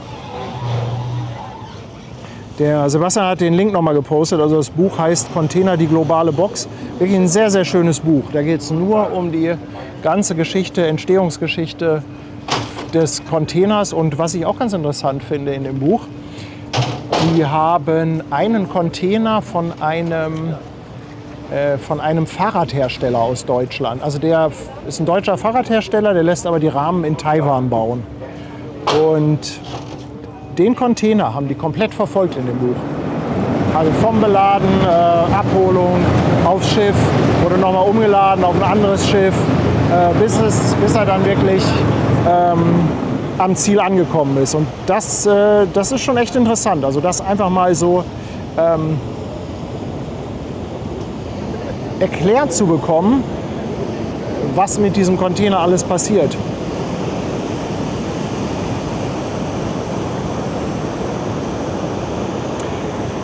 Guck mal, Melanie hatte mal gesehen, wie aus alten Containern Pools gemacht wird. Es gibt auch ein Kapitel in dem Buch Container in der Architektur. Fand ich auch interessant. Aber so Wohncontainer, das hat man ja auch schon mal gehört, beziehungsweise auf Baustellen ist das ja auch üblich, dass dort Container aufgestellt werden und dann da Büros und temporäre Unterkünfte, Aufenthaltsräume. Aber ich fand, haben die gleichen aber die Maße Maße sind die gleichen. Aber Ja. die kannst du dann halt bestücken, so mit Innenausbau und Fenster und Ja. ohne Fenster.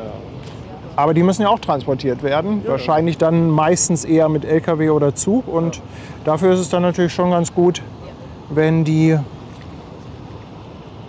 dann die gleichen Maße haben.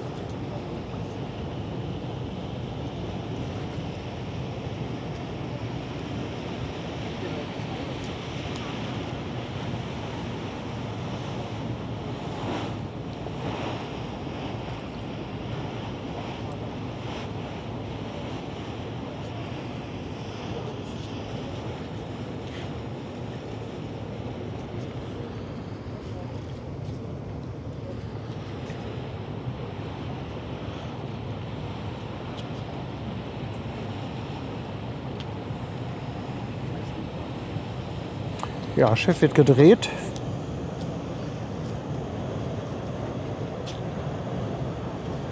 Boah, da hinten in Waldershof sieht das schon wieder spektakulär aus.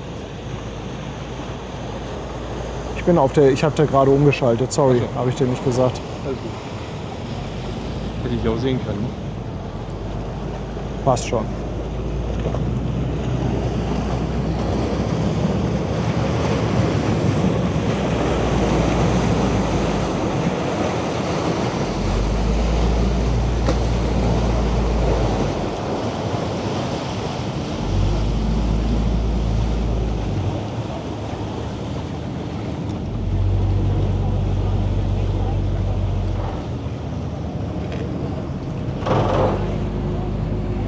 Wenzel aus Minden, ganz, ganz lieben Dank für 15 €.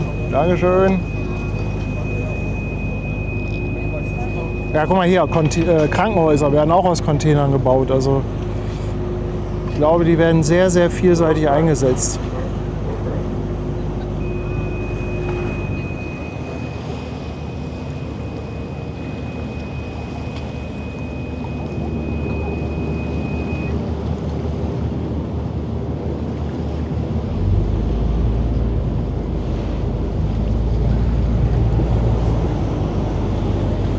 Ach, guck mal, Petra schreibt, sie war gestern in Waltrop im Schiffshebewerk und kann die Ausstellung nur empfehlen über die Container. Ich bin auch ein bisschen stolz. Ein paar Bilder von mir sind in der Ausstellung und auch in dem Buch gelandet. Brunschmann, ich kann dir gar nicht sagen, ob das 4 Schlepper insgesamt sind. Normalerweise, jetzt bei den Wetter-Windverhältnissen würde ich sagen, machen sie das mit 3 Schleppern.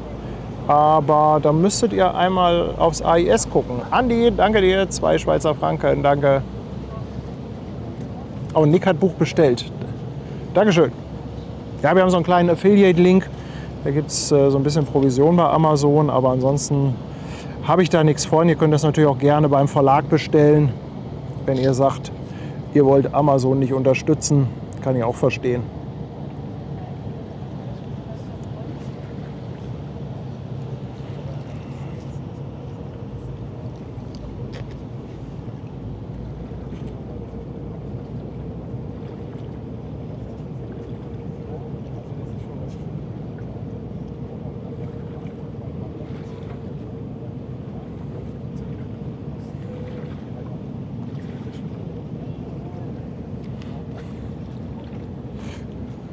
Drei Schlepper sind nur dran. Dankeschön.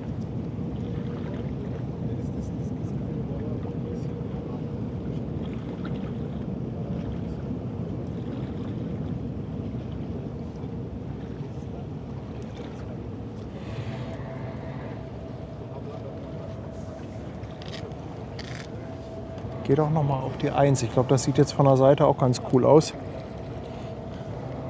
Ich fand, das war ein bisschen wenig Licht. Nö, das ist doch super mit Licht. Das ist doch gut, das Licht. Also jetzt, oder? Das Bild von der Hauptkamera. Ich finde, das sieht super aus. Svenny, mit einem herzlichen Hallo an den Chat, an die wunderbaren Mods und an Party und Martin. Dankeschön für 10 € und sensationelle Bilder. Danke. Sebastian Kolze sagt, Amazon ist eh ausverkauft, also dann könnt ihr es auch direkt beim Verlag bestellen. Der Verlag heißt Klartext Verlag. Und was alleine schon sehr beeindruckend ist an dem Buch, im Umschlag, den kannst du ausklappen und da ist ein Stauplan drin, ich glaube von der Manila Express. Und da sieht man mal, wie Containerpläne aussehen. Also genau so sehen die Ausdrucke aus, mit denen die Ladungswache an Bord dann quasi überwacht, was wie wo geladen wird.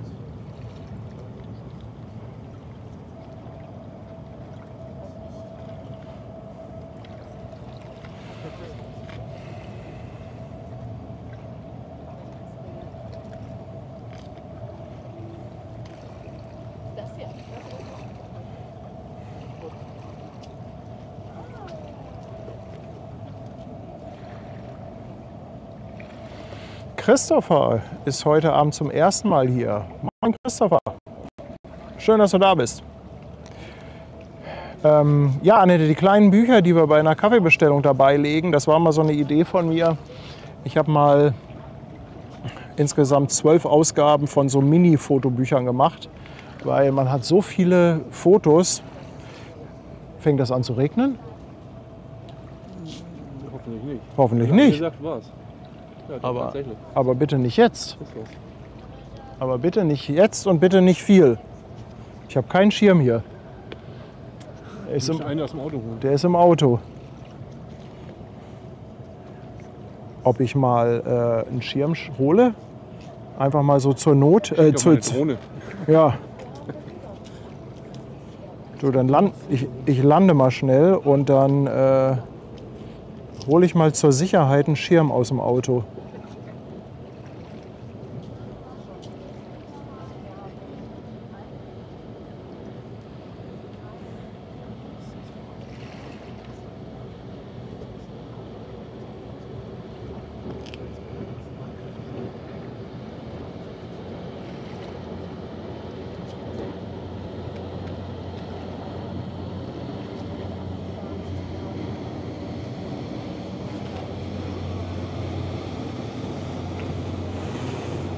Hoffen wir mal, dass es unnötig ist mit dem Schirm. Einmal Vorsicht.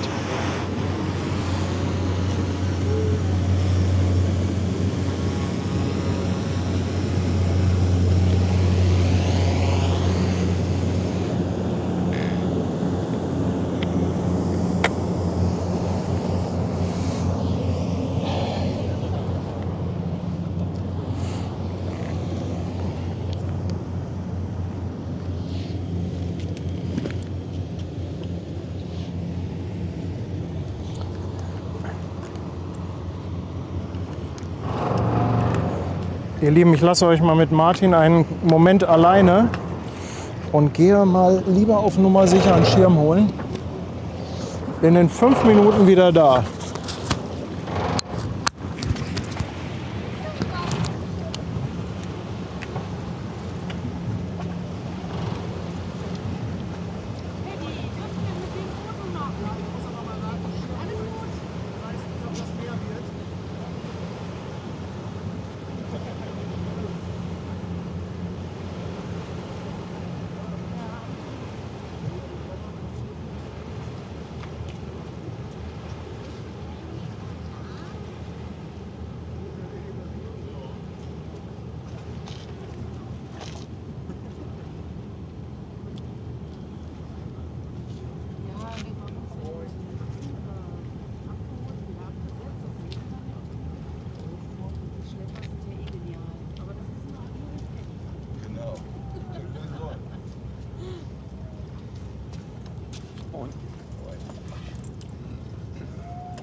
Ja, habe ich neulich schon gemacht.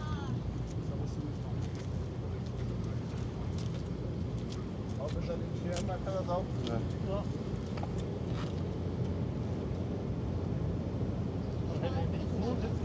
Ja, nee, ich komm ja.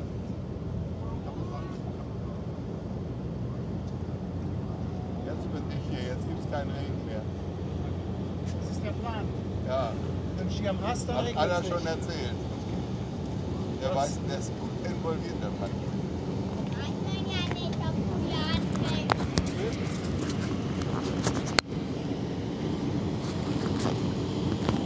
Nur fieser Niesel, schreibt Andi.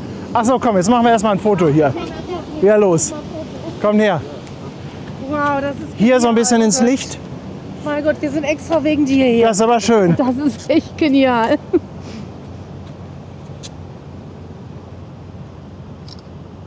Mach noch lieber zur Sicherheit eins. Super, vielen herzlichen Dank. Gerne doch.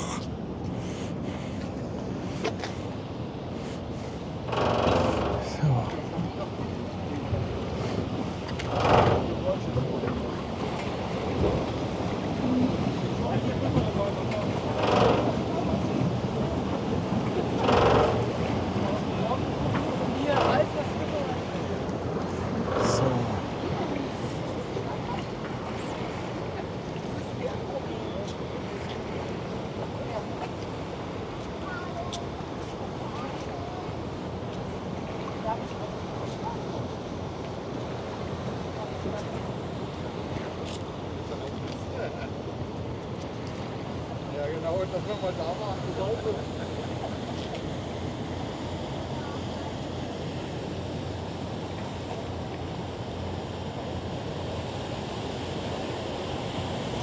So, jetzt kann ich auch noch mal ein bisschen hier reinschauen, was ihr noch rausgehauen habt. Mensch, ihr wart heute wieder so spendabel und nicht so unaufmerksam. Vielen, vielen Dank. Also, wen hatten wir denn hier noch? Wo war ich denn eigentlich stehen geblieben vorhin? Also ich hatte auf jeden Fall gesehen, der André 2 Euro für Martin, den besten Assistenten. Der Brunschmann, neues Prime Sub, willkommen an Bord.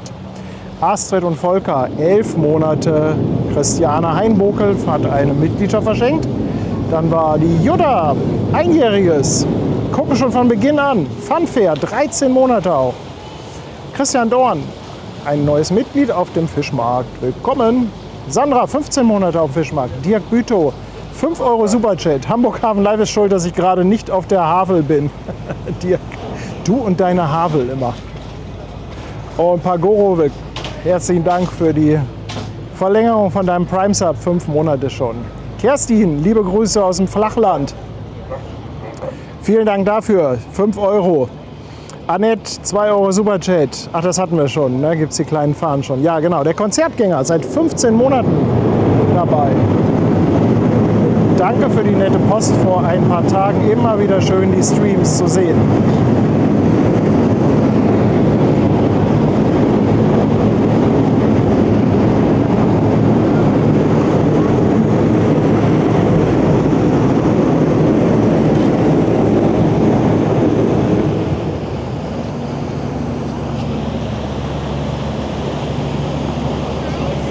Hier hast du übrigens noch ein bisschen Blende, ne? Ja.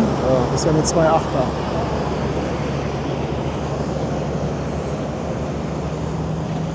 Der Friesenjunge, ja, 5 Monate hatten wir. Triton, 100 Bits. Tschüss, danke. Dirk Bütow, 2 Euro Superchat und er sagt, ein Wimpel wäre Knaller oder eine kleine Gösch. Ja, wir schauen mal. Ich zeige euch die erstmal, die wir da haben und dann gucken wir mal weiter. Kevin McTaube, 10 Euro. Ach, den hatten wir schon. Und Wenzel hatten wir auch. Carina, 7 Monate. Mit dem Prime Sub dabei. Dankeschön. Andi, 2 Schweizer Franken. Sensationell die Bilder. Danke dir. Svenny hatten wir, glaube ich, auch. Ja, cholerischer Delfin, 9 Monate. Dankeschön. TB, 5 Euro Superchat. Danke für die Fahne. Meine Frau ist hellauf begeistert. Happy Wife, Happy Life, sage ich nur. Und Almut, 2 Euro Superchat. Dankeschön. Und der IT-Consultant. Toller Stream mal wieder. 14 Monate. Und Grüße an die Pupsis. Danke. Danke, ihr Lieben. Puh.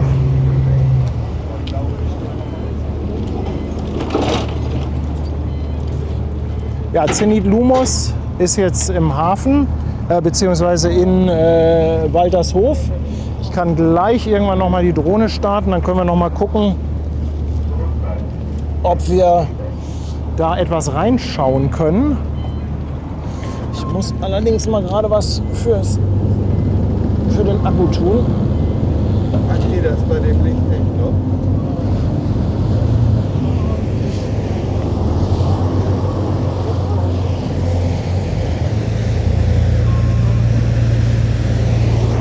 Was sagst du? Ach, steht das bei dem Licht echt noch? Ja, ist natürlich nicht so wie die große Kameras mit der Drohne, aber wenn da Licht ist, dann geht das. Du, da kommt doch noch ein Schiffchen, oder? Ja, ist noch nicht so lange her, da hatten das 50 Kameras auch nicht unbedingt Tatsächlich, da ist noch ein Schiff. Da ist noch ein Schiff. So, was haben wir denn hier noch an Akku drauf? Ich habe hier mal vor ein paar Jahren mit der Kamera da auf dem Rad gestanden, aber das ist ganz schön knapp bei dem Licht auch. Selbst vom Stativ. Ja, das ist auch knapp, aber mittlerweile geht das ganz gut. Da kamen die beiden Queens damals, Queen Elizabeth und Mary zusammen in Hagen. Der erste Pflichtbesuch.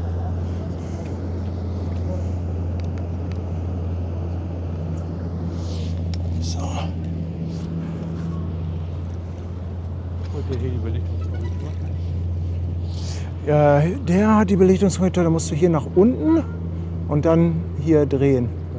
Andere Richtung. Du kannst aber auch, Also, du kannst aber auch hier mal auf ISO manuell stellen. ja. Guck mal, und dann machst du das so ein bisschen nach Gefühl. Ne? So ist eigentlich ganz gut.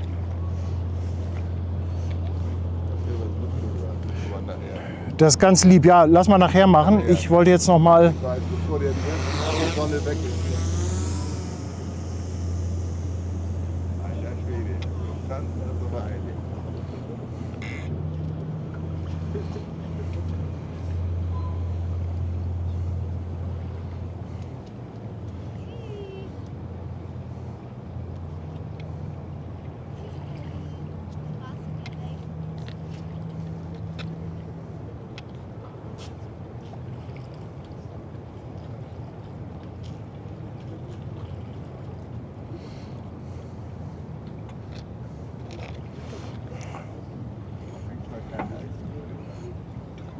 Eis hatten wir eben schon. Damit du die Hände frei hast. Ja. Ja, da ist die Zenit Lumos. Liegt schon an der Pier. Auf der rechten Seite die Maersk, die geht nachher auch noch raus um 23 Uhr.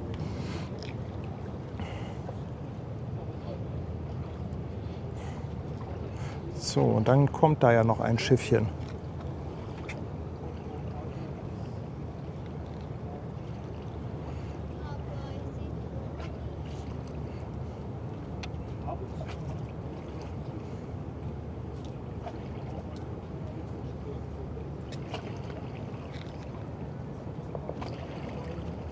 Ja, ich muss für die Drohne noch ein bisschen näher kommen. Der Dampfer. Aber krass auch wieder, ne? Wie man im Hintergrund den Lichtschein vom Dom sieht. Ja. Alles sehr hell. Freibier, ja genau. Es geht um 23 Uhr noch eine Maersk raus. Ich hoffe, dass es dabei geblieben ist. Eine Triple E. Muss mal Ute fragen, wie die noch mal heißt.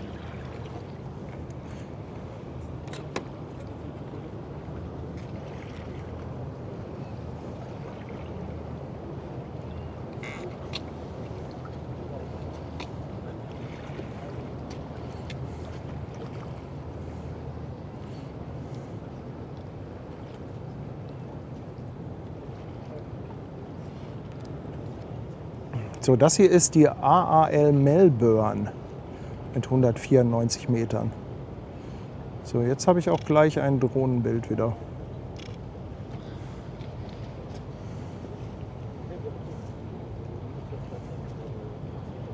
Ja, Jannik, ich weiß, dass die Kamera, die eine Kamera hat ein paar kaputte Pixel. Das sind diese hellen Punkte, die man da sieht. Ach, die Sterne. Ja.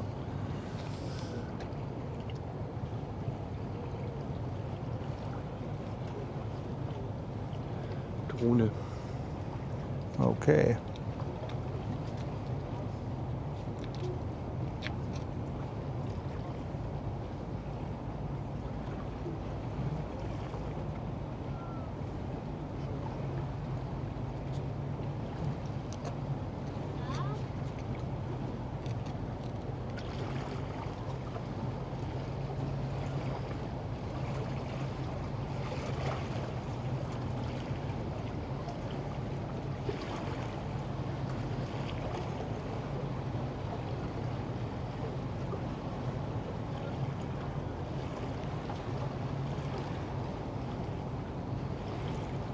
Da war ich gerade ein bisschen fix.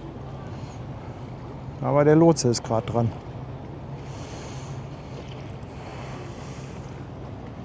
Maren Meersk, ja, danke für die Info. Mal gucken, ob wir hier mit dem Zoom was reißen können, was den Lotsen angeht. Ja, guck mal, wenn Licht da ist, geht das auch mit der Drohne.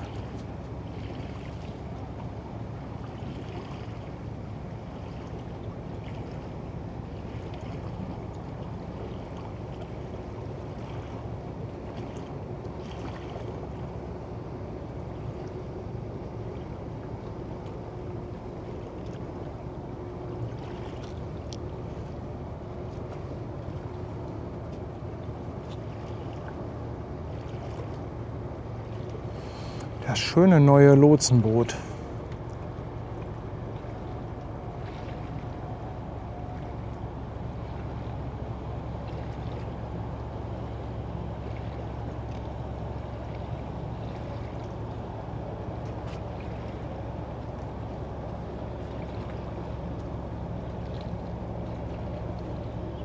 Ja, ich glaube, da oben kommt jemand. Könnte sein, dass jetzt der Lotse gleich übersteigt.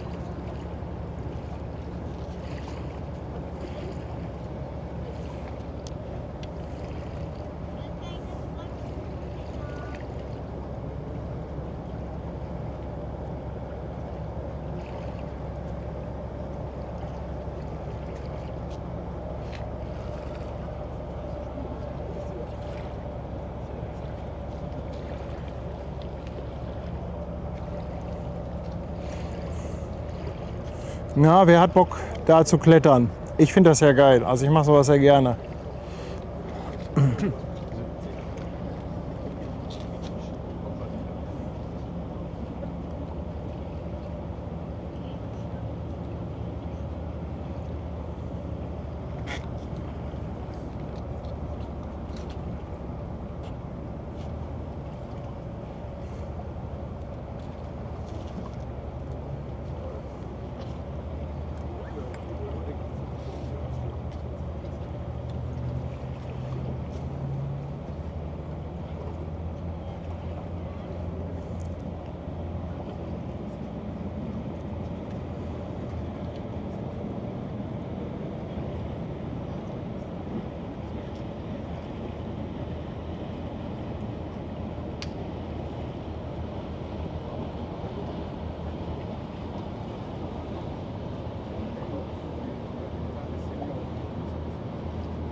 Maximilian, nee, also das Lotsenboot wird nicht festgemacht. Die drücken sich an die Bordwand. Manchmal sieht man auch, dass das Lotsenboot so ein bisschen schräg an der Bordwand klebt. Also die saugen sich da förmlich fest.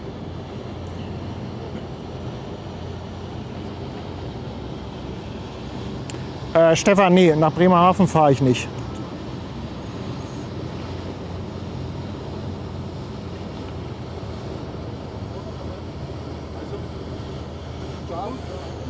Tschüss.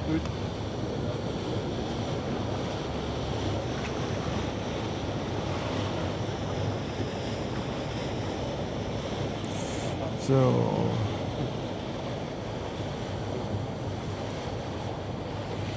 Da legt es gerade an.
So, jetzt kommen doch noch ein paar mehr Stippen runter. Ich muss gleich mal die eine Kiste zumachen.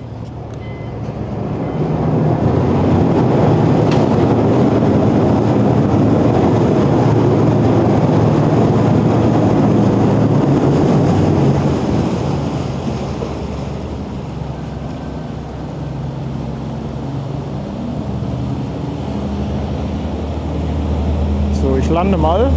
Dann kann ich mal gucken, dass wir uns hier etwas wetterfest machen.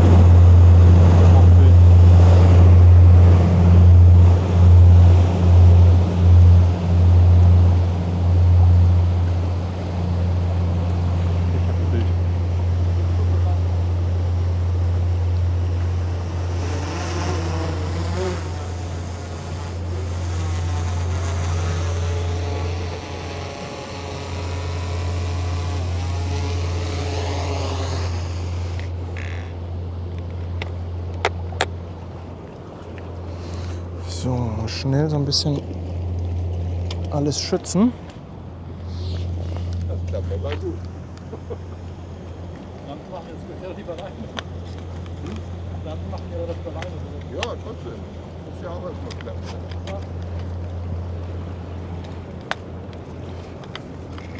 Wer hätte damit gerechnet, dass hier heute noch Regen kommt? Gesehen hatte ich das vorhin schon. Echt? Und du hast Aber nichts die sind gesagt?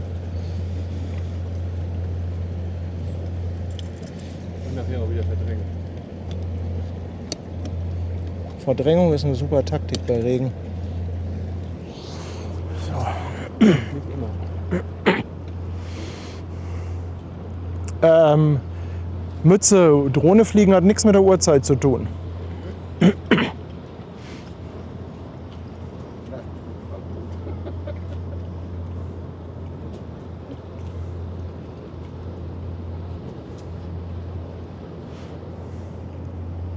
Nee, Samstag bin ich nicht in Hamburg, das hatte ich eben schon erzählt. Ich habe ja eine Einladung bekommen zum internationalen Feuerwerkswettbewerb. Und die würde ich sehr gerne annehmen.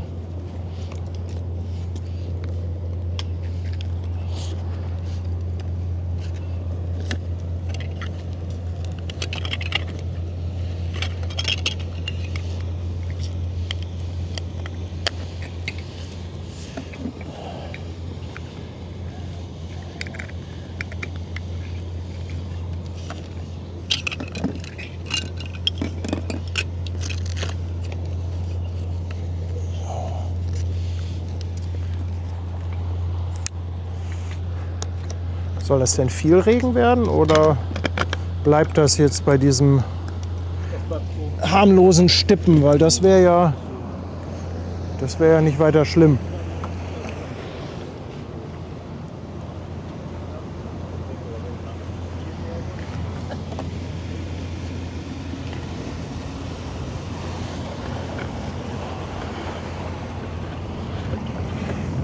Ich erzähle das gleich noch mal, was es mit dem Feuerwerk auf sich hat. Wir packen nur gerade mal ein paar Sachen zusammen.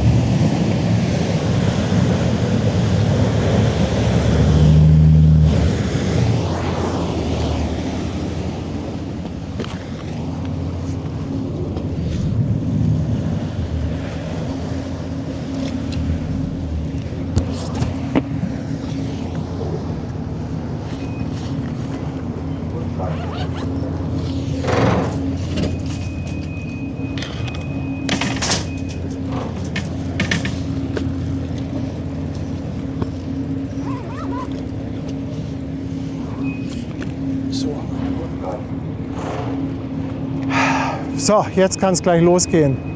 Arthur ist da. Und er sagt, nur ein kleiner Schauer. Wunderbar, herrlich.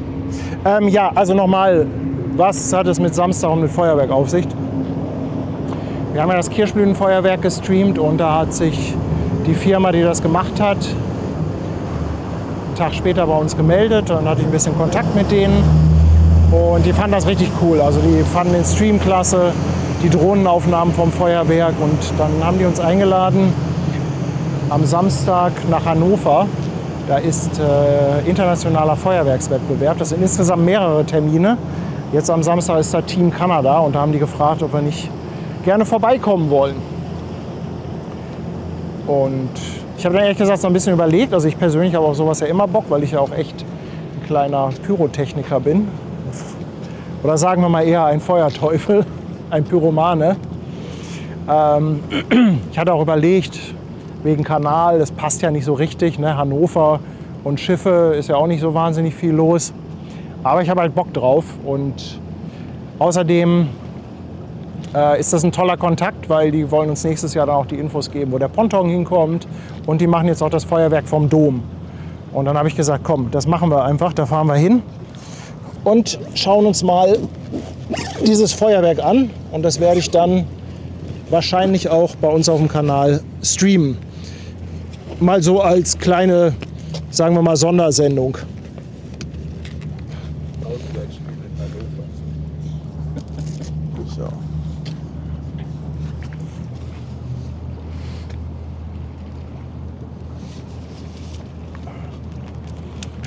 Den kennst du schon, ne?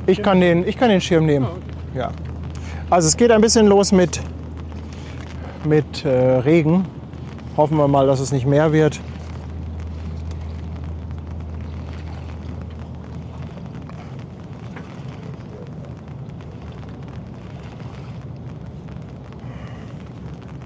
Kann man mit der Drohne zwischen das Feuerwerk fliegen? Das kann man, aber es ist so, also es ist total abgefahren. Das ist in den Herrenhäuser Gärten, habt ihr bestimmt schon mal gehört. Und da werden 11.000 Leute erwartet als Zuschauer. Die zahlen sogar dafür noch Eintritt. Das ist nicht mal ein freies Feuerwerk, sondern du zahlst da Eintritt für. Ich habe gar nicht gefragt wegen Drohne. 11.000 Leute, Herrenhäuser, Gärten, ganz viele Menschen und ich dachte mir, das lassen wir mal mit der Drohne.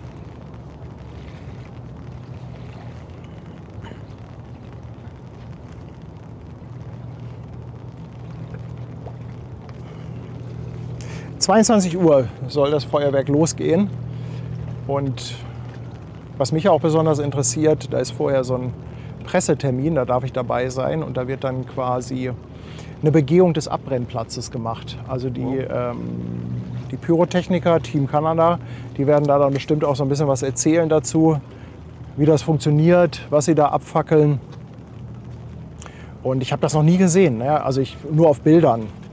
Ich denke mal, heutzutage geht da vieles elektronisch, aber das finde ich schon ganz spannend. Das würde ich mir mal gerne angucken.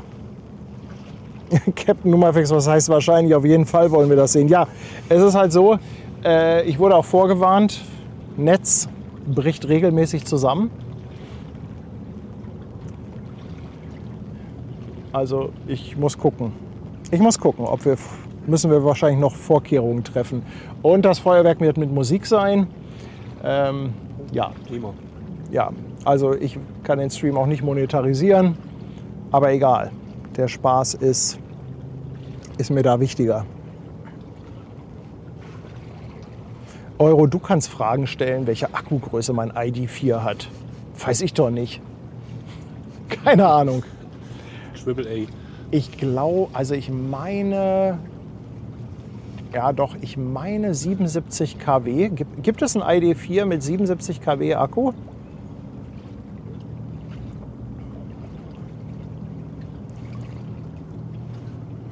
Pazi ist da. Pazi, den Befehl gibt es leider nicht. Setup.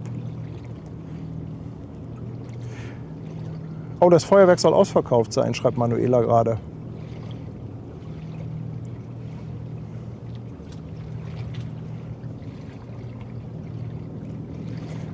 Dormas, ja, das ist eine Mavic 4 Pro.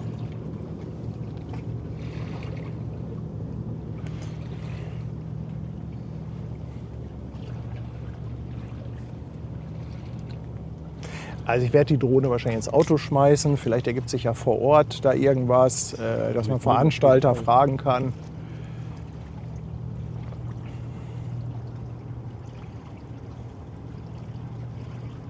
Ah, 77 kW gibt es tatsächlich. Okay, dann moin.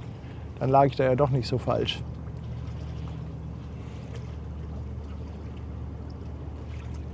Regnet es nicht mehr? Ich höre zumindest nichts auf dem Schirm.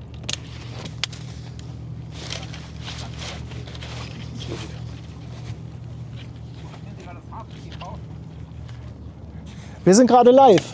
Ah, okay, moin. Sie hatten mich auch schon mal gefilmt. Ich heiße Sven Stemmler. Ja, Auf einem Schiff, wo waren wir York oder so? Ja, Genau. ich folge Ihnen auch auf LinkedIn. Ah, okay. Da sehe ich ab und zu die Beiträge. Okay, alles klar. Von welchem Dampfer kommen Sie jetzt gerade? Ich komme gerade mit dem Taxi. Ich war im südlichen Reiherstieg und Ah. das hieß West Matilda oder Mathilde oder so. Achso, die haben wir glaube ich nicht Ein ganz gesehen. kleiner Kümo und ich bin aber einem Ja. großen, der hieß Al Melbourne, entgegengekommen und das war eine nahe Begegnung, sage ich mal, im südlichen Ja. Reiherstieg. Okay. Genau, aber es hat alles Ist das ein bisschen enger da hinten?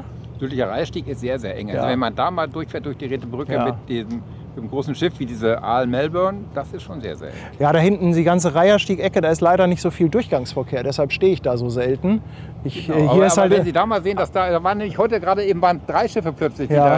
einer musste über Rätemark-Frank weg, dann musste ich kommen, da war so die Frage, ja, wer fährt wann durch die Rätebrücke und die haben gerade eben die Rätebrücke zweimal aufgemacht. Aber das eine Mal würde ich sagen, da bin ich durchgefahren bis zum, das nennt sich Schließgrofhafen, da ist eine Stelle, wo man sich begegnen kann. Ja. Und der hat nicht zwischendurch nicht zugemacht, dann musste ich da dem anderen begegnen und der musste dann um die Ecke bei Ströhl. Also der hat, ich würde sagen, die Autos haben dann eine Dreiviertelstunde mindestens gewartet. Das war echt. Ich hatte auch mal Hauptgewinn. Ich hatte mal an einem Tag 3-mal die Brücke auf. Oh ja. Hin, zurück und wieder hin. Ja, manchmal ist es so.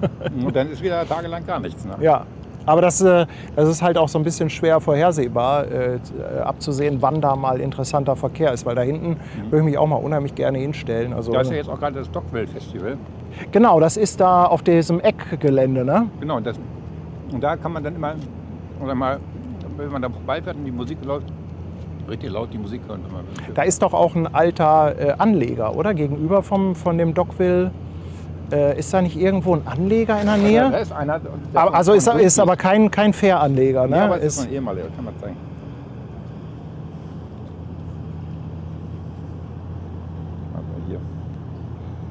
Also hier.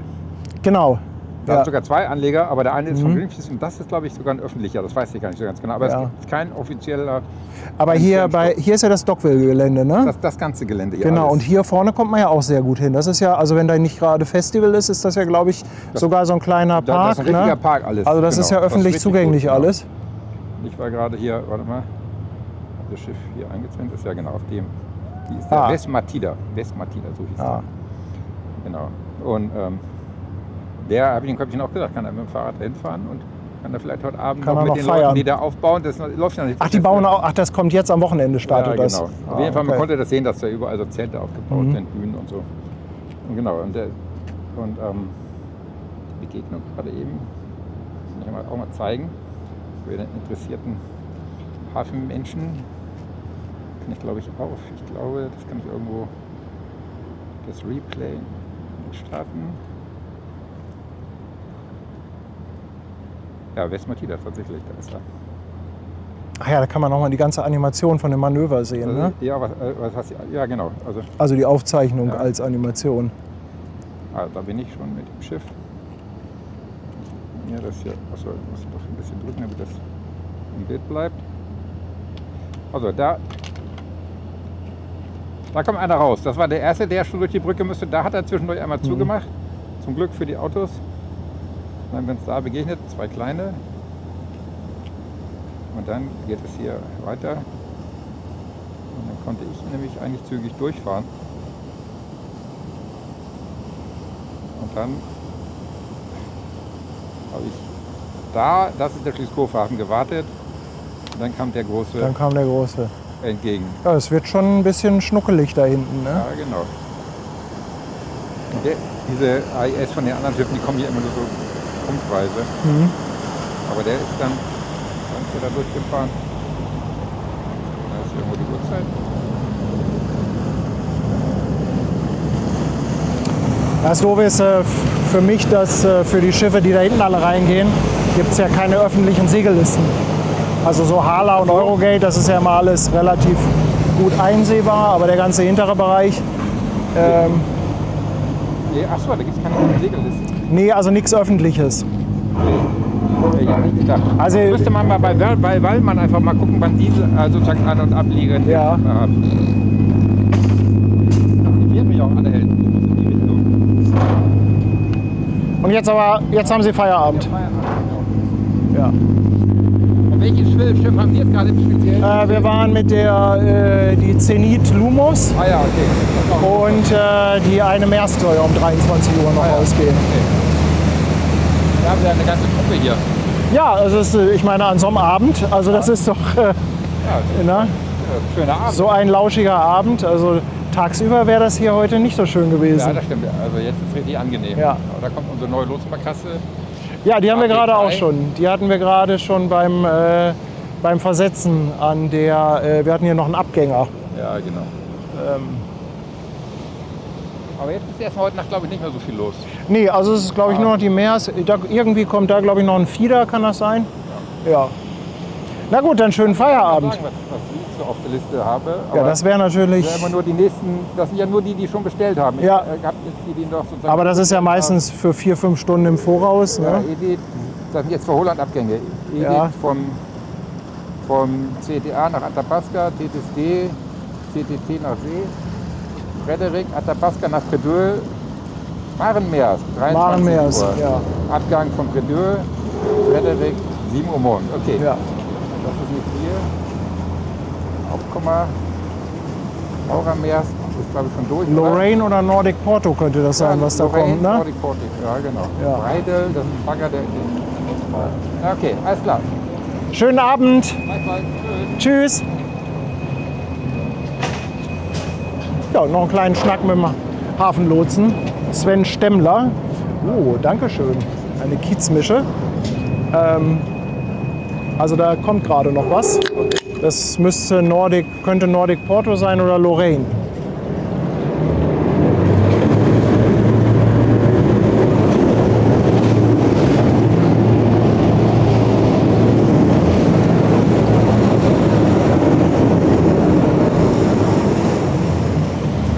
Also mein lieber Trainspot Till, ich habe jetzt mal eine Bitte im Guten an dich. Reduzier doch mal die Anzahl der roten Fragezeichen im Chat etwas. Das könnte durchaus auch als wildes Geschrei empfunden werden. Sei mal so lieb und benutzt da mal so 5, 6 weniger.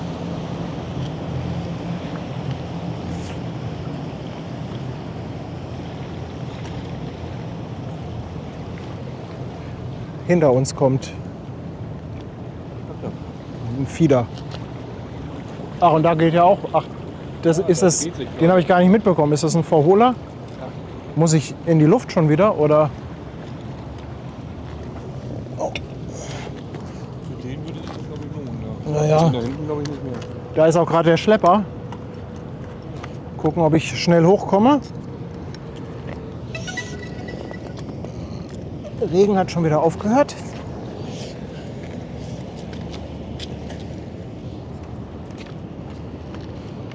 Bleibt der Fluglotse. Ja, wir haben nur einen Hafenlotsen anzubieten.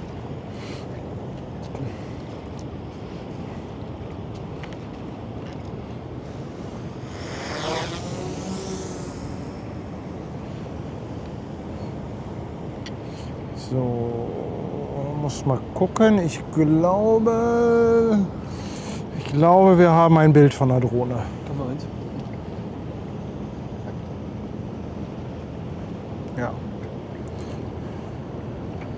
Da. Drehen wir uns mal.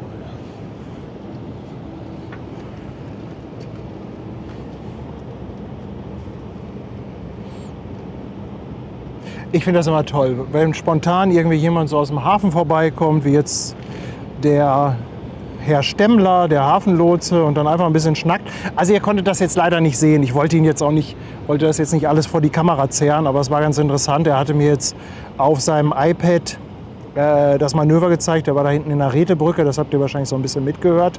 Oder an der Rätebrücke. War eine ziemlich enge Geschichte. Brücke wohl lange auf, Autos mussten relativ lange warten. Und das ist schon eine sehr interessante Ecke. Ich würde da unheimlich gerne mal einen Stream machen. Ich muss nur mal irgendwie herausfinden, wie ich mitbekomme, wann da was passiert, dass das interessant ist.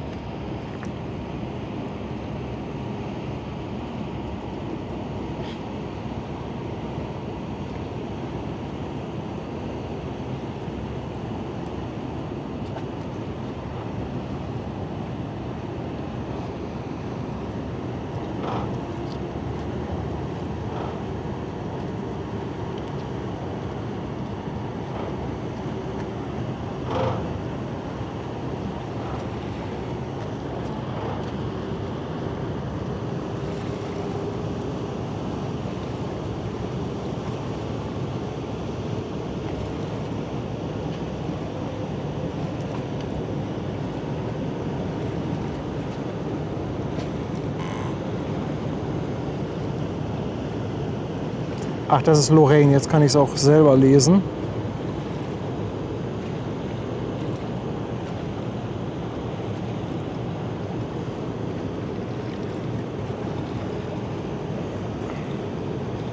Ja, Chris. Diesmal ohne Startgenehmigung. Nicht zu laut sagen, sonst nimmt das noch jemand ernst. Das mit der Startgenehmigung ist hier immer nur ein Witz.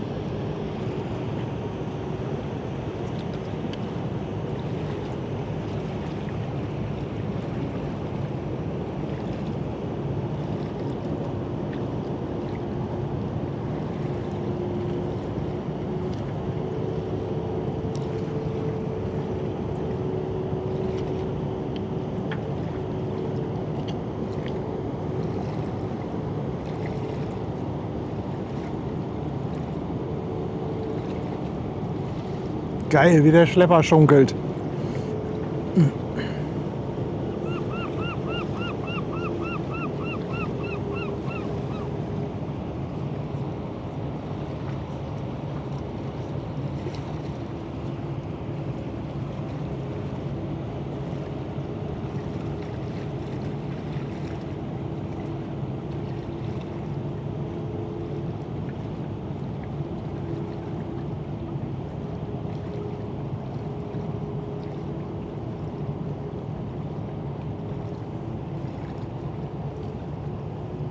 Ich brauche unbedingt die App von den Hafenlotsen, wo alle Aufkommer und Abgänger drin sind.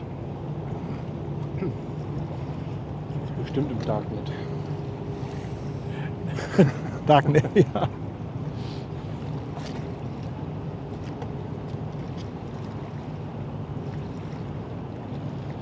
Nimmst einen Tor-Browser und dann wieder schwupps.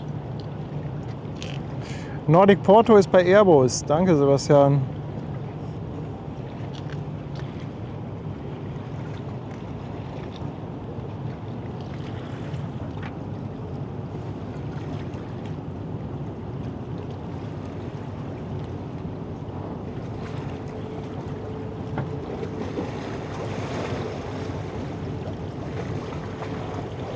Oh, irgendwas wollte mich da stechen.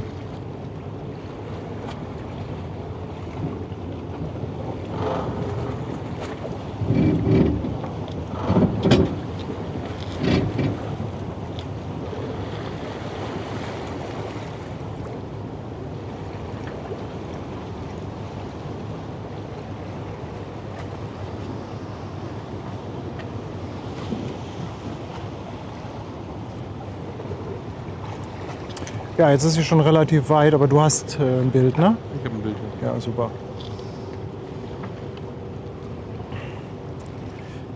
Dann Bist du noch da? lande ich mal. Bis die Nordic kommt.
jetzt noch mal die Frage wegen Bremerhaven. Nee, da bin ich nicht. Es geht leider nicht alles. Das funktioniert leider nicht. Wobei das bestimmt auch cool ist. Also ich glaube, Bremerhaven Sale, glaube ich, auch richtig gut. So, ich schaue noch mal rein. Kullerbürste hatte 10 Euro geschickt. Herzlichen Dank. Ulrich Böcker, 5 Euro Superchat für die tollen Bilder. Dankeschön. Fluggesellschaft, Thomas lässt sein Prime Sub erneut da. Danke, Thomas. Bernie54, auch ein Prime Sub. Dankeschön mit Grüßen aus Baden-Württemberg. Da Chris, 2 Euro Superchat. Die Friederike leuchtet, aber sensationell. Ihr seid echt fies. Tastensucher, 5 Monate auf Twitch. Dankeschön für das Sub und alles Gute zum Partnerjubiläum. Danke. Ulrich Böcker, 5 Euro Superchat. Was für ein schöner Abend. Und super tolle und stimmungsvolle Bilder. Dankeschön. Fokolulu, willkommen an Bord. Danke für deinen Prime Sub. Und der Jürgen, 2 Euro Superchat für Mückenspray. Ja, das wäre in der Tat nicht schlecht.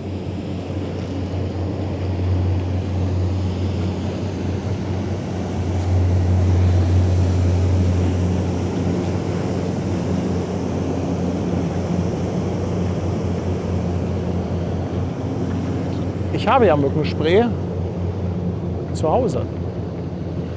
Wobei, warte mal, vielleicht habe ich das sogar hier im Rucksack. Aber ich glaube, wir haben das zum Urlaub rausgenommen aus dem Rucksack. Ja, genauso wie das Laptop. Oh, hör mal, René hat alles, auch autan. Ich habe extra noch gespendet. Ach, bist du Jürgen? Ja. Ach! Haben wir da auch mal endlich ein Gesicht Ich zu? hab das auch nicht mit. Ich war ja nicht weit weg hier neulich. Ja, Mensch, Jürgen, das ist ja schön, dich mal zu treffen. Man hat ja nie ein Gesicht, man kennt ja immer nur die Namen aus dem Chat. Ich stand hier ja beim Niklas auf der Brücke. Als Ja, ja, ich erinnere mich, als ich mit der AIDA zurückkam. Ne? Und hinter mir hat wer ist die Brigitte oder Brigitte. Brigitte gebrüllt. Ja. Dein Hotpixel. Ja, cool. Sehr cool. Du hast mir was mitgebracht. Was denn? Ja, damit ihr nicht euer Mikrofon in die Elbe schmeißt, gibt es für diese kleinen DJI-Mikrofone so ein, von Clip. Und damit ihr euch auch würdig kennzeichnen könnt, Ben, Tanja, Anja. Ach so, ach, da kann man dann so einen Aufkleber drauf machen. Das kannst du aber abnehmen, ne? Ah ja, und ach so, hier oben kann man Mikro draufklippen. Ja. Das ist genau kompatibel Ja. zu diesen mobilen. Ah ja, ach, das ist cool. Mikros. Ich habe sogar so eins, aber nicht mit so einem, nicht mit, hier für ein Senderlogo ist das ja normalerweise, Ja, ne? das Schöne ist, den kannst du Ja. abnehmen, wenn einem das zu aufdringlich wird hier mit der Ja. Reklame, dann lässt man das einfach weg. Ja, ich wollte mir immer mal so einen Schaumstoff-Nupsi bedrucken lassen. Ich glaube, Ja. die kann man drucken lassen, aber ich hatte mal so Angebote gefunden. Nicht so ganz billig. Ja, das ist dann auch eher so ab 100 Stück. Wollte ich gerade sagen, da musst du gleich für den ganzen Sender Ne? nehmen. Ne? Oder teilweise machen sie Einzelstücke, die kosten dann 100 Euro oder so. Aber mal gucken. Ja, Wollte cool, die danke schon schön. bedrucken, aber dann fiel mir ein, dass sich das ja auch mal ändert hier und den Aufkleber kriegt man so schlecht ab. Nee, da lassen wir uns schon was einfallen. Oh, Dachte ich auch, ihr wisst am besten, was darauf gehört. ja, aber danke schön. Ne, doch nicht für. Ich Danke, finde mein ganz Lieber. praktisch, die Dinger da. Ja, darf ich den Gerne. Karton haben? Damit du Super. weil ich habe das so oft gesehen, dass sie beim Mikrofon überreichen, Ja, ja. mit rumwerft und ich weiß, wie teuer die sind. Ich habe sowas auch. Ich habe da letztens selber noch dran gedacht, weil wie gesagt, ich habe so einen etwas anderen, aber nicht mit dem für das Senderlogo. Aber super, danke schön. Ist ja auch ganz gut, wenn man das Mikro mal so ein bisschen durch die Gegend reichen will. Eben. Wenn man sagt, als Gästemikrofon, dass man dann Mikrofon am Stiel hat. Und dann wissen die Leute auch gleich, mit wem sie es zu tun haben. Ja, genau. Genau. So. 22:34 Uhr haben wir jetzt, ihr Lieben. Also ich denke, auf die Maersk will ich ja noch warten. Da habe ich noch Bock drauf. Ein bisschen Zeit haben wir, aber die ersten gehen auch schon schlafen.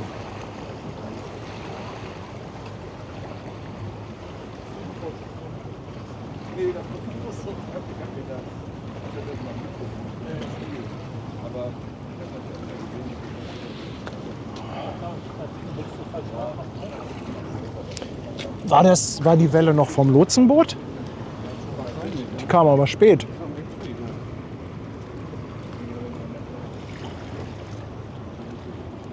Honda möchte, dass ich das Geschenk zeige. Ja, das kann ich mal machen.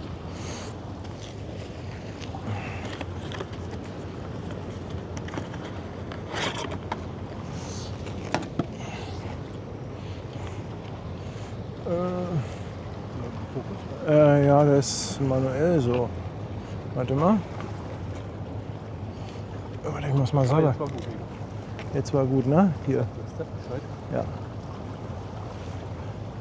Also man kann hier im Prinzip diese Funkmikros, die wir haben, die kann man hier draufstecken. Ja, und so ein ähnliches, wie gesagt, das habe ich auch, was ich immer gerne vergesse. Oh, Fokus, hallo. Na, und was natürlich ganz witzig ist, wenn man hier irgendwie so Hamburg Hafen Live drauf druckt und diese Schaumstoffdinger, diese Windschutz, die kann man auch bedruckt bestellen. Ich muss mir da noch mal durchwuseln und mal Angebote einholen, mal gucken, ob ich da mal irgendwas finde.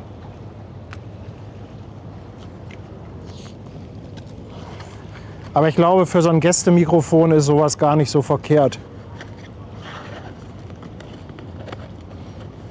Und eins weggeflogen ist, hat sich schon gelohnt. Ja, das stimmt. Das stimmt. Christian Dorn, 4 Euro für 400 Mal sensationell gesagt. Ist es soweit? Verdammt. Verdammt, das wird teuer. Aber es ist egal, es ist für einen guten Zweck. Kullerbürste lässt auch noch mal 10 Euro da. Dankeschön vom Kullerkamm. Mit Grüßen an Tanja. Dankeschön. Und der Bertel lässt auch 5 Euro da. Für einen super Stream. Dankeschön. Ja, wer das nicht kennt, vielleicht ist ja der eine oder andere da, der das mit dieser Sensationell-Geschichte nicht kennt und sich fragt, was ist da los. Irgendwann Anfang des Jahres habe ich da mal mit angefangen. Und dann habe ich gesagt, komm, jedes Mal für einmal sensationell sagen, komm, 1 Euro in eine Kasse. Und am Ende des Jahres werden wir das spenden für einen guten Zweck. Seemannsmission oder Tierschutz, das legen wir dann noch fest.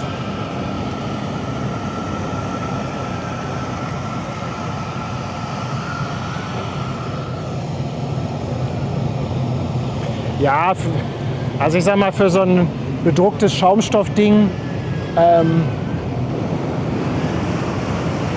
das ist schon ganz cool. Ich will das auch machen lassen. Das ist nur, mich sträubt das immer so ein bisschen, für so ein Stück Schaumstoff dann irgendwas zwischen 50 und 100 Euro auszugeben. Und 100 Stück wäre jetzt irgendwie, da kann ich einige in die Elbe schmeißen. Ich guck mal, aber ich bin ja für solche Spielereien zu haben.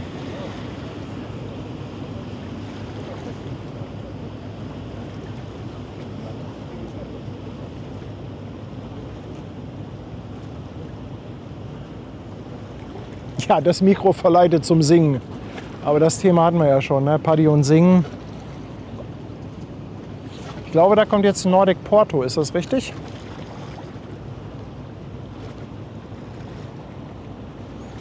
Ja, Seemannsmission wird natürlich passen. Wir gucken mal. Vielleicht kombinieren wir das auch, dass wir dann noch mal, vielleicht machen wir da auch noch mal so ein gegen Jahresende irgendwie so ein Charity-Stream und wer Lust hat von euch, kann dann auch noch ein bisschen was in den Topf hauen. Der Nachteil vom Jahresende ist, bis dahin ist dann wieder kalt.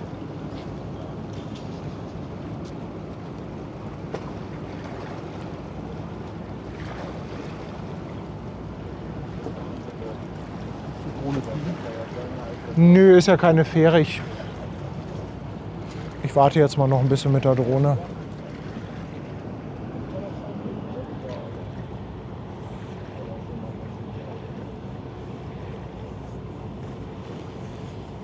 Dirk, danke für die Info. Ja, diesen Anbieter Kalli oder Kallis oder so ähnlich, den hatte ich auch schon mal gesehen. Ich muss mich da mal durchwuseln. Wenn, dann muss das aber halt auch richtig geil sein. Also es muss dann schon, das darf nicht irgendwie so ein Billigdruck sein, das muss schon sehr professionell aussehen. Mit Strass und Glitzer. Ja. Prima, die Zeit.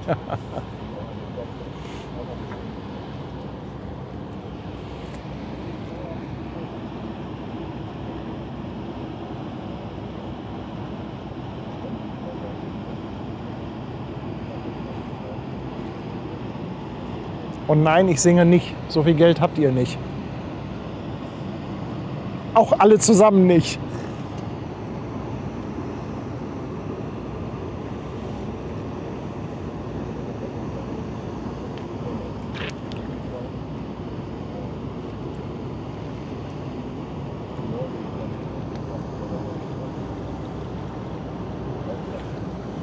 Wenn du willst, kann ich auch einen Moment an die Kamera. Alles gut. Macht auch ein bisschen Spaß, Das ne? macht schon Spaß. Ja. Definitiv.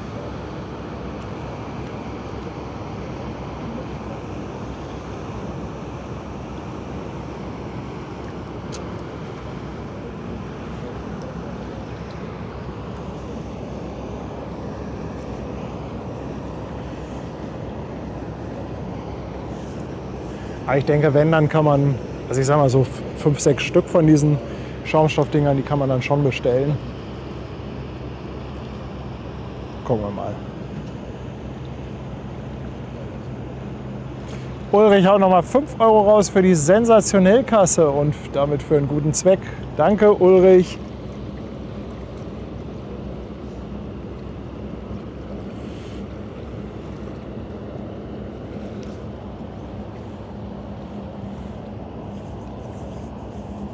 Kullerbürste, nein, damit ich anfange zu singen. Es gibt ja komischerweise einige unter den Zuschauern, die eine extrem masochistische Veranlagung haben. Das sind wahrscheinlich die, die auch gerne Unfälle gucken und Fotos von Katastrophen machen und die möchten unbedingt, dass ich singe.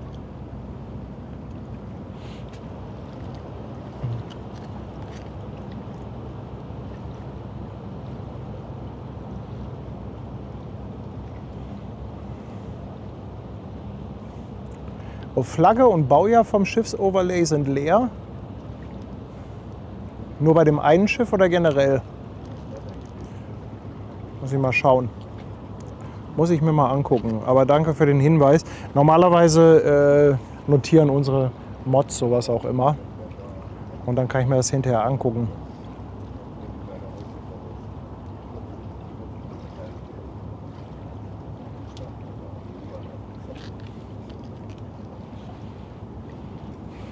Ja, aber so lange dauert es dann nicht mehr mit der Maersk, ne? Der Lotse ist schon da. Wann soll die raus? 23 Uhr? 23 Uhr. Ach, ich habe mich gefreut, dass eben noch mal der Sven Stemmler vorbeigekommen ist.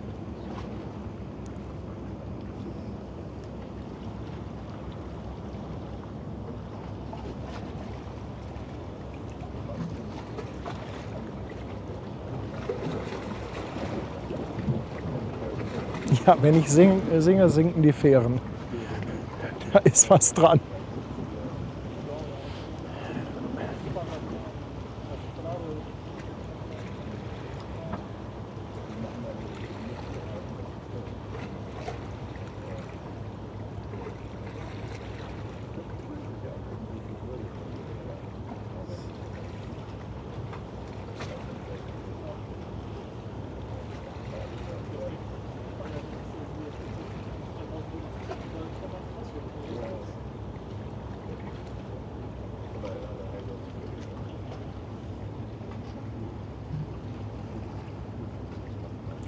Uwe fragt, wie es um die Abo-Challenge steht. Oh, das ist eine gute Frage. Ich habe jetzt ehrlich gesagt gar nicht drauf geachtet. 48.000 irgendwas. Ich muss mal schauen, geht denn unsere Einblendung eigentlich? 48.869. Aber ich mache da jetzt keine Werbung mehr für. Bis morgen? Ich hatte gesagt bis 15.09. Also 9.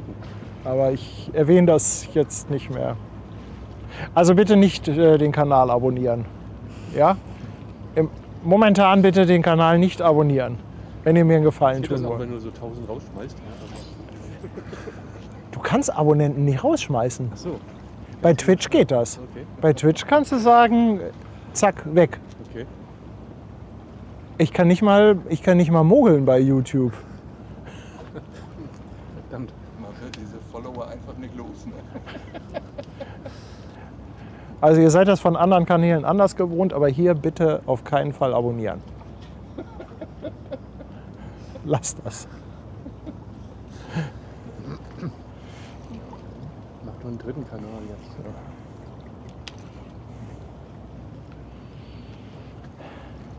Du hast nur Glück, dass es wenn das nicht mehr gibt.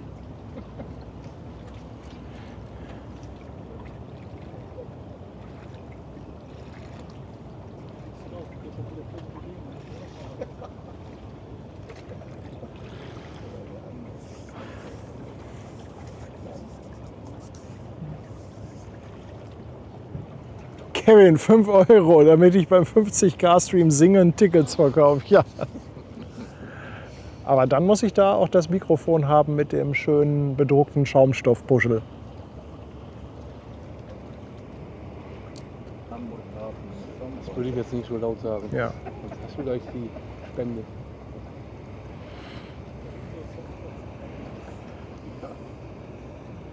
Ursi, wir schauen uns das einfach an, wenn es soweit ist. Allerdings finde ich es auch gut, wenn wir spendenmäßig irgendwas machen, was mit Hafen und Seefahrt zu tun hat. Also es gibt sicherlich sehr, sehr viele Projekte, für die es sich lohnt zu spenden. Aber ich finde das immer gut, wenn ich da selber einen persönlichen Bezug zu habe. Also wenn ich da irgendwie einen Berührungspunkt mit habe, wenn ich das irgendwie anfassen kann. Das soll nicht andere Projekte schmälern oder nicht weniger unterstützenswert machen, aber ich glaube, man kann sich da besser mit identifizieren, weiß dann auch, wo das Geld landet. Von daher denke ich, wird es schon etwas sein, was wir auch selber kennen. Annette, ich danke dir für eine verschenkte Mitgliedschaft. Dankeschön.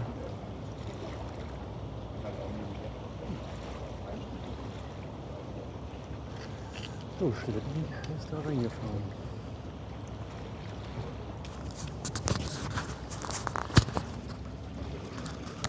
Was haben wir hier?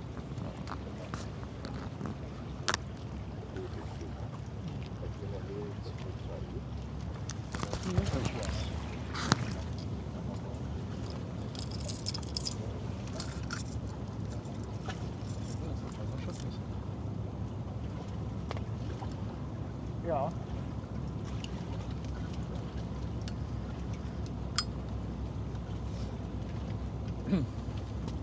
Ein Stapler ist eben auch schon reingefahren.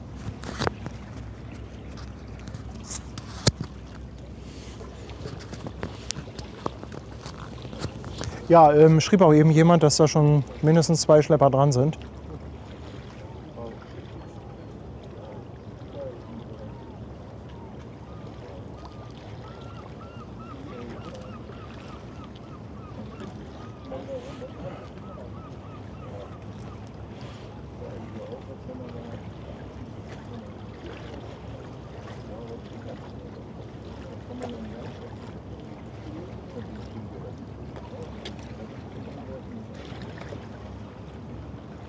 Susanne, genau, der Hafen hilft, mit denen haben wir auch schon einen Stream gemacht, das ist auch so eine Option. Aber wie gesagt, ich will mich da auch jetzt nicht festlegen, das werden wir in Ruhe beraten. Ich habe nur mal so mögliche Optionen gesagt.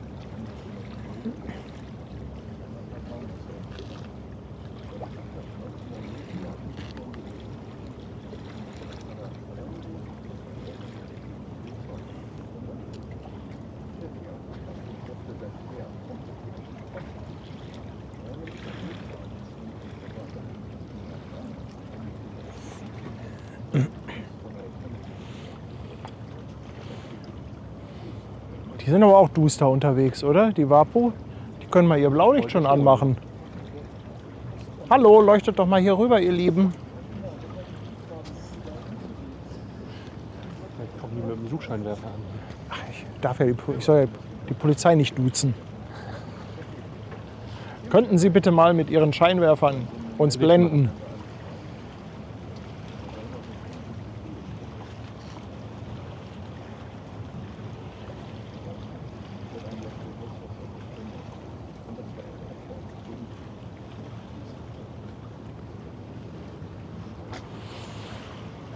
Ja, wer das nicht kennt, die Wasserschutzpolizei, die sperrt immer hier die Fahrrinne, wenn ein 400-Meter-Schiff kommt. Die Maren Maersk gehört dazu, ist die sogenannte Triple-E-Klasse von der dänischen Reederei Maersk.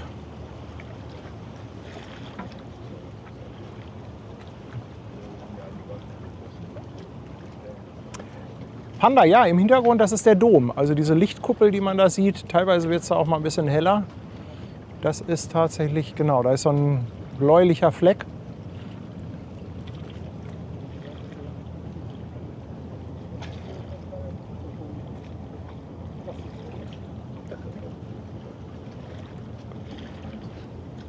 Chris, ich habe das einfach nur so gesagt, ich habe mich letztens mal gefragt, also wir haben ja den einen Polizisten, den Officer Snickers, der ab und zu mal im Chat schreibt und da ist man ja einfach so per Du mit jedem.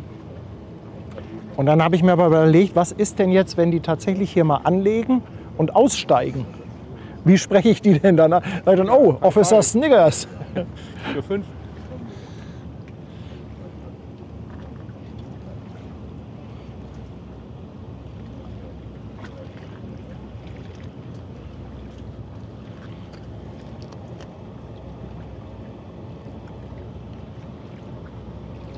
Kevin haut noch eine Mitgliedschaft raus. Kevin, ich danke dir vielmals.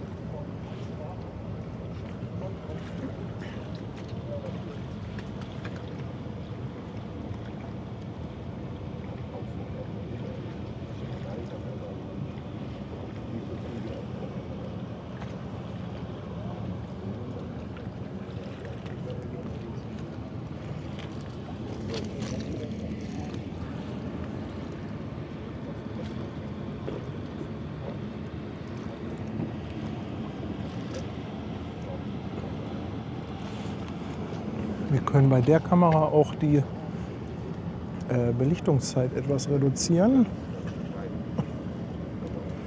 Da haben wir noch einen Tacken mehr Helligkeit.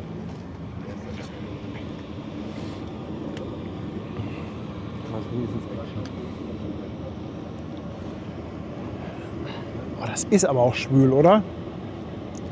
Jetzt geht das.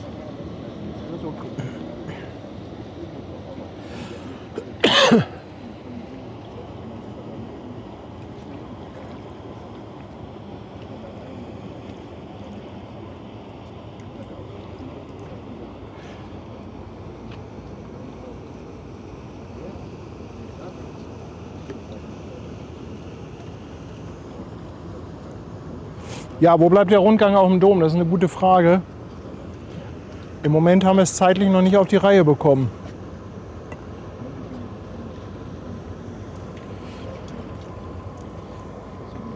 Momentan ist sehr viel mit Streams.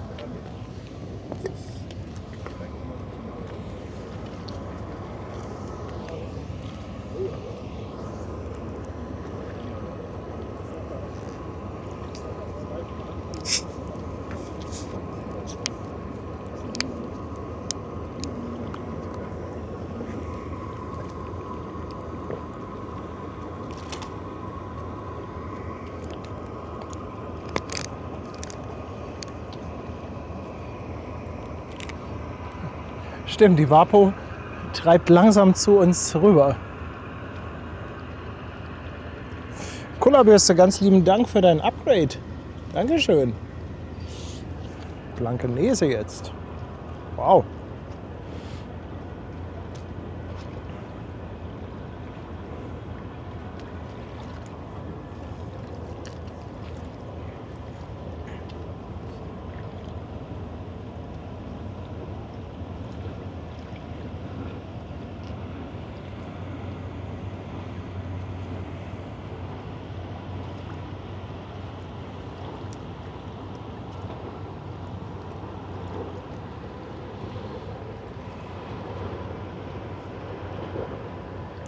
Oh, mich hat gestern oder vorgestern eine Bremse in die Handinnenfläche gestochen. Das macht Spaß.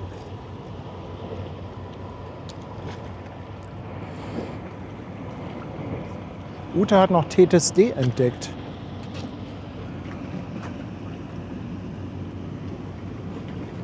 Ist das ist da.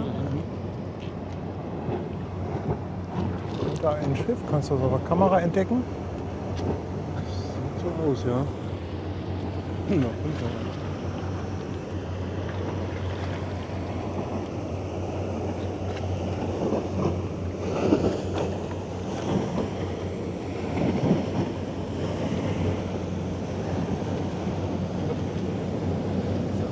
Wird so los, Jürgen? Ich danke dir. Schönen Abend. Tschüss.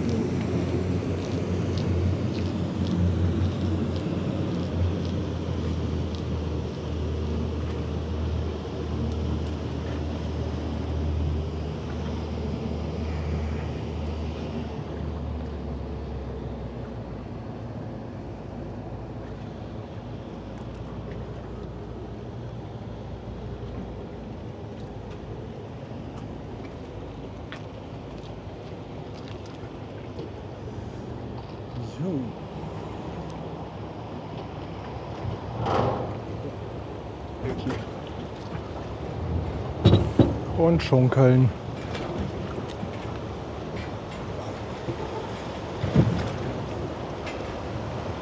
Kann ich den aber nicht mehr in der Mitte halten.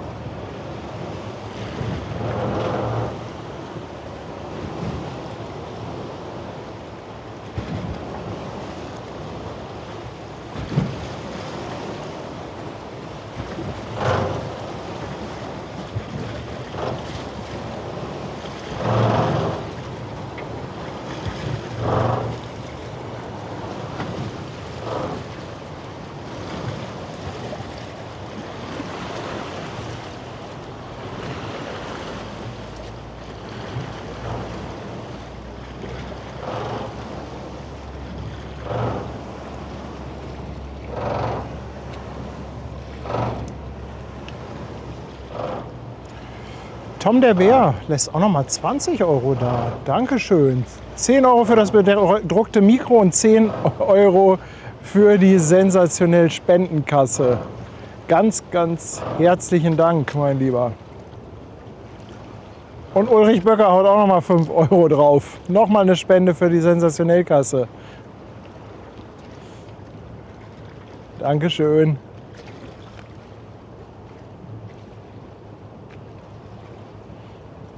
Mellis Welt hatte ich, glaube ich, auch übersehen. Melli, sorry, 10 Monate mit dem Prime Sub dabei. Dankeschön.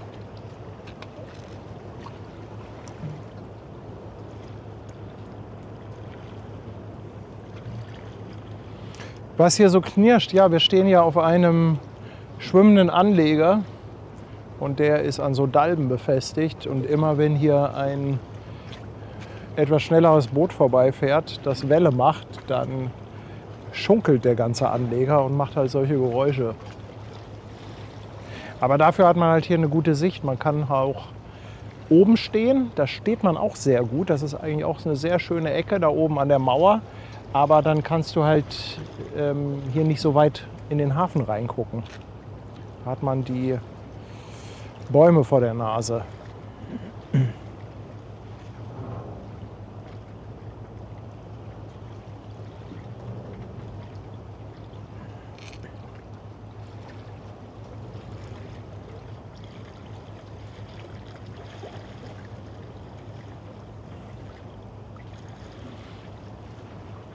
Ah, Interest, stimmt. Es gibt ja diese aufheizbaren Teile, womit man Insektenstiche wegbrennen kann. Ja, ja, die sollen angeblich gut sein. Hast du sowas? René hat das. Und ist das wirklich gut? Aber das muss man, glaube ich, auch machen, wenn der frisch ist, der Stich, oder? Geht zu jeder Zeit. Aber ob es dann zu jeder Zeit noch wirkt? Hilft doch nicht immer. Also, der war jetzt ein bisschen losgehen.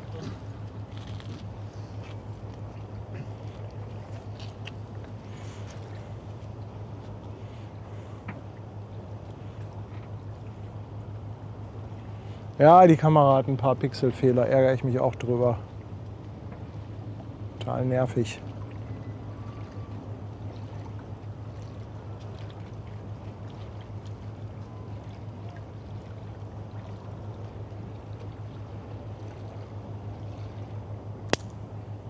Oh nee, das war eine Spinne, die über mich gekrabbelt ist.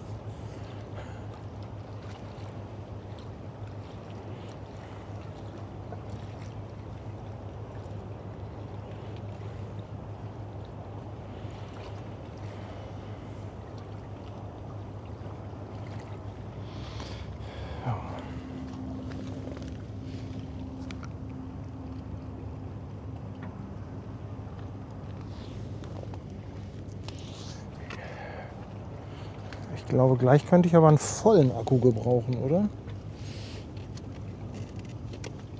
Das dauert ja einen kleinen Moment. Das dauert einen Moment, bis das Schiff da rauskommt.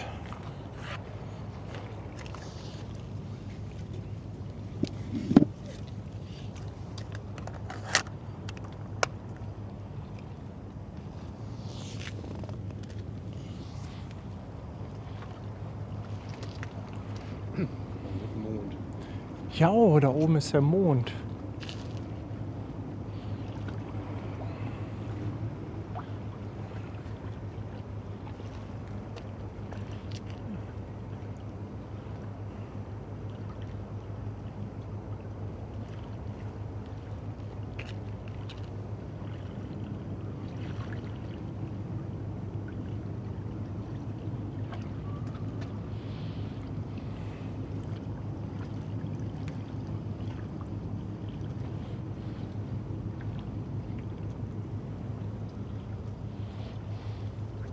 Da kommt Thetis D.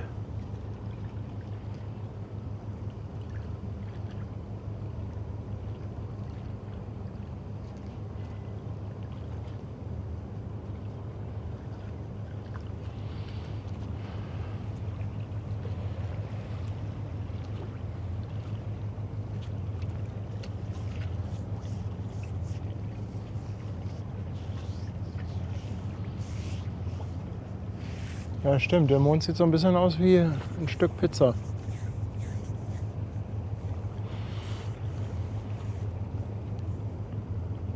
Aber wo ihr vorhin nach Flaggen gefragt habt, also was zumindest im Shop ist, sind schon mal die Flaggen, die nur auf einer Seite Ösen haben, die besser an den Flaggenmast gehen. Das sind aber auch die großen dann.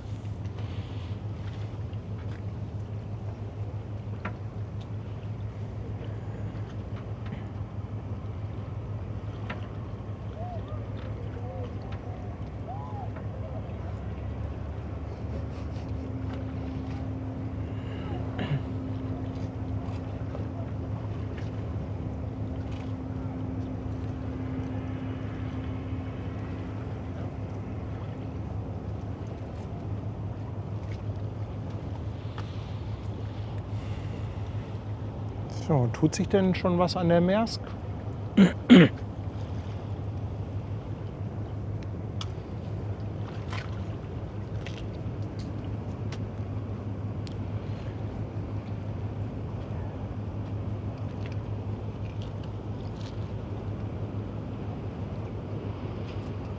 sieht aber schon schön aus. Der Mond und das Schiff.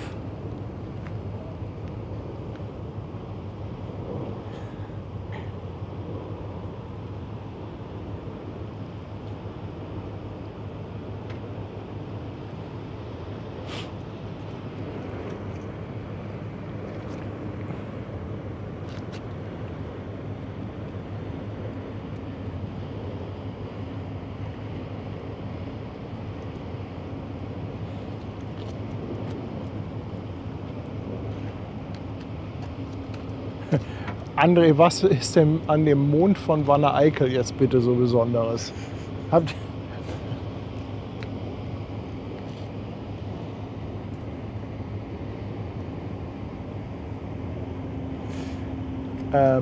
Para, die Sticker, das sind so für WhatsApp oder iMessage. Die gibt es nicht im Shop, die gibt es umsonst. Da können wir gleich noch mal den Link posten, beziehungsweise ich kann das auch mal hier, ich kann die auch einmal einblenden, die Sticker, dann seht ihr die. Ich glaube, ich habe da so eine Grafik.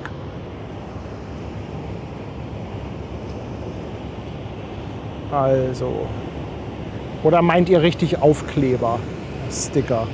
Die gibt es im Spreadshirt Shop.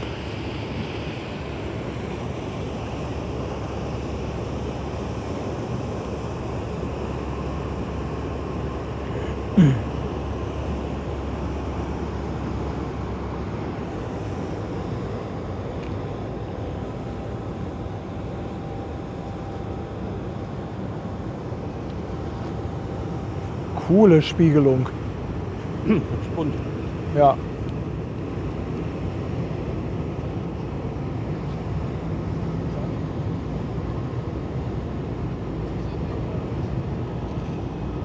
Hat es noch geschaltet?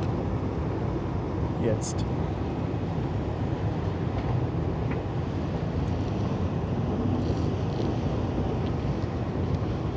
Nee, das Lied Der Mond von Wanne Eickel kenne ich nicht. Gibt's das? Das ist mir in der Tat neu.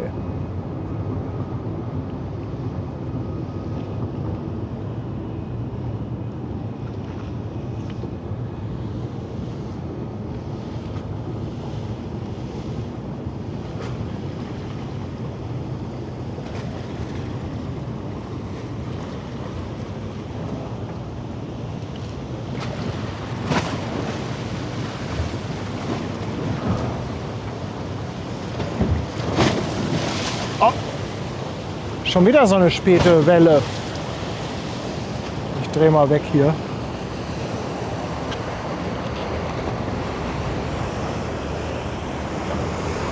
Der Nordlicht, ich danke dir für eine Mitgliedschaft. Danke, danke.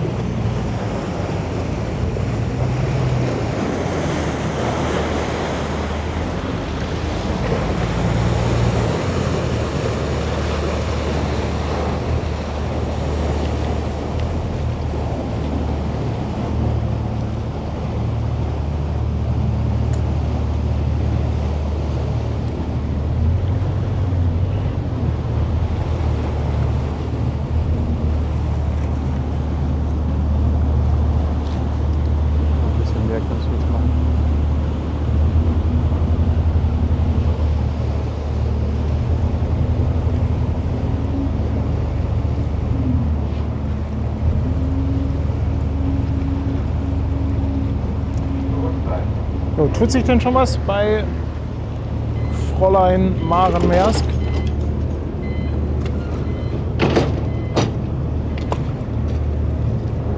David, danke dir für dein Sub, auch schon 12 Monate. Danke.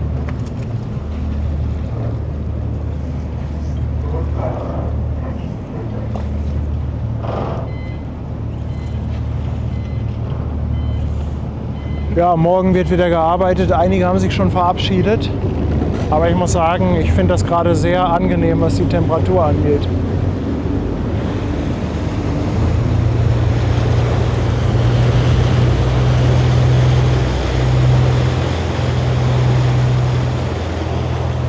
Ach, das Lied ist von 1962.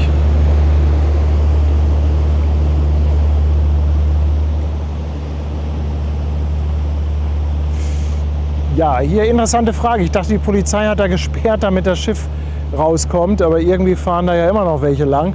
Also die haben noch nicht gesperrt. Im Moment warten die noch. Wenn die gleich sperren, dann geht wahrscheinlich auch das Blaulicht an. Dann kommt auch eine Durchsage über Funk.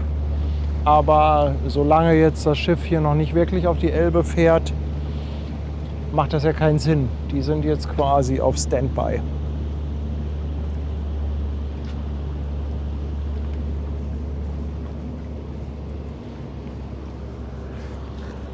Eigentlich auch für uns ein gutes Zeichen. Wenn das Licht angeht, dann Wissen wir, dass es losgeht. ja.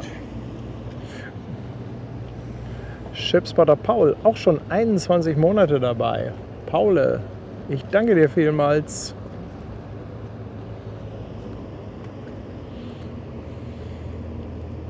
Dieses Warten auf das letzte Schiff, das zieht sich aber auch immer.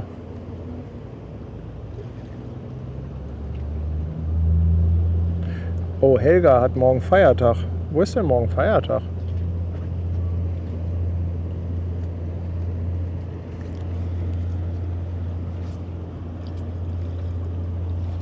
Ach, in Bayern. Thomas schreibt das auch. Okay. Also sind jetzt noch die ganzen Bayern. Die trauen sich was. Die sind alle noch live dabei.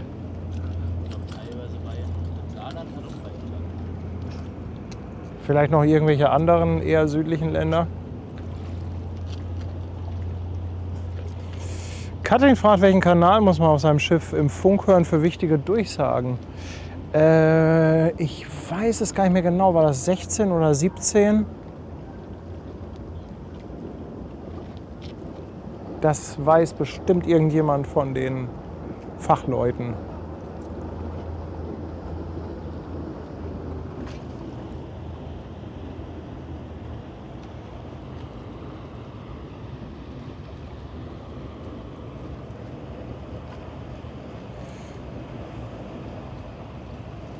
Ah, Bayern und Saarland.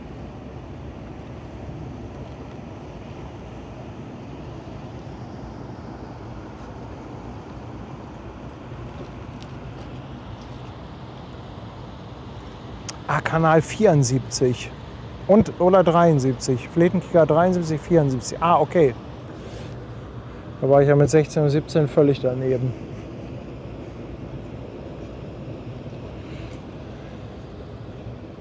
Sie bewegt sich schon. Ach, die Maersk oder was?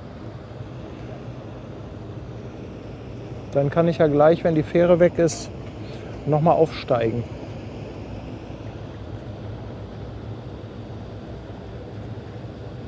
Nee, Jannik, der wievielte Stream das ist, weiß ich nicht. Aber ich glaube, wir sind schon bei über 600 angekommen.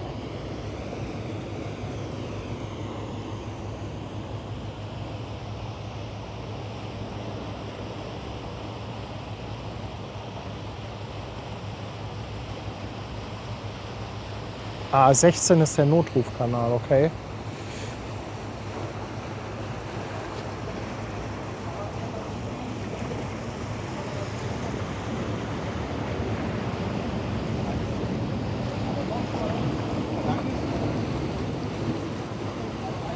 Hier legt gerade noch mal die Finkenwerder an.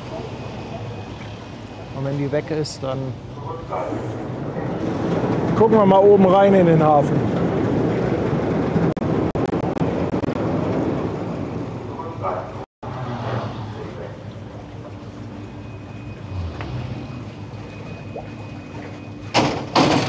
Haben wir gleich noch mal ein schönes Triple-E-Schiff.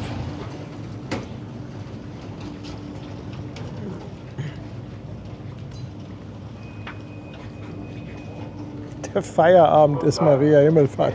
Der Feiertag meinst du bestimmt, Ursi. Aber der Feierabend passt auch gut.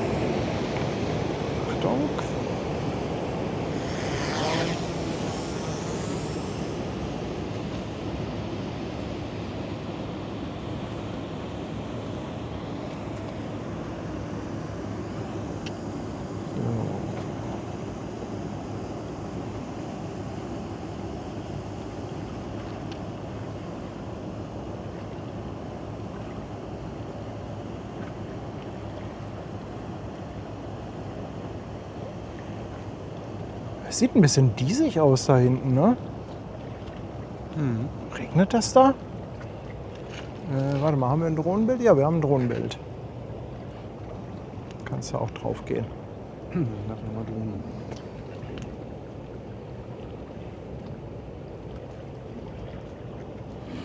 Da kommt die Maren.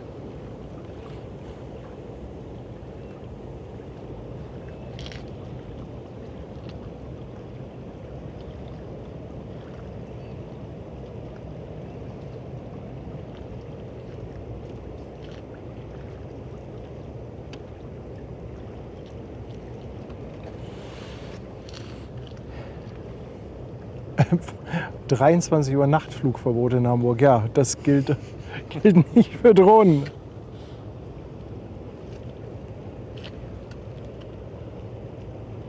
Erik, vielen Dank für deine Bestellung. Dankeschön.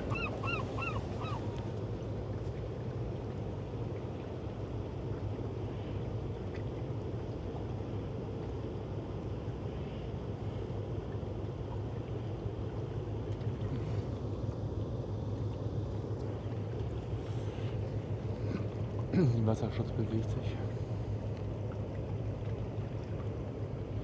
Dann können die uns ja gleich mal ein bisschen Blaulicht machen. Ich Ich hoffe, dass der Schlepper vorne vielleicht ein bisschen Licht anhat.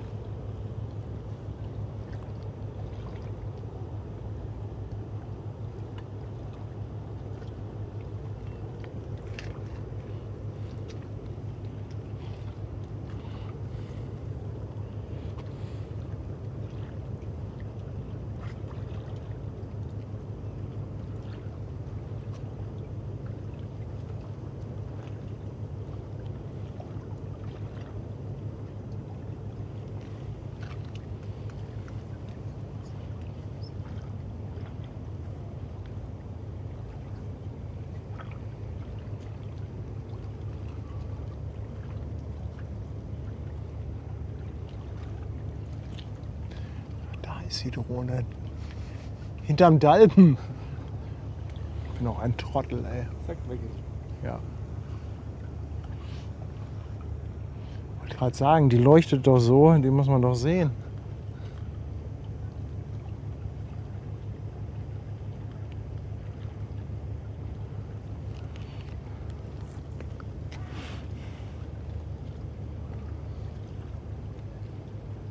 Kurzer Regen ab 23 Uhr, nicht der Rede wert. Ja, gut, dass 23 Uhr durch ist.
Ja, in der Perspektive sieht das schön eng aus.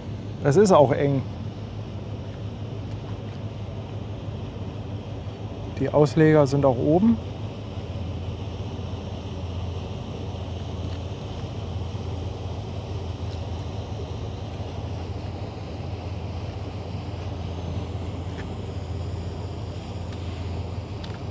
Ja, ein paar Tropfen sind schon da, aber das ist im Moment nichts, was wirklich Sorge macht.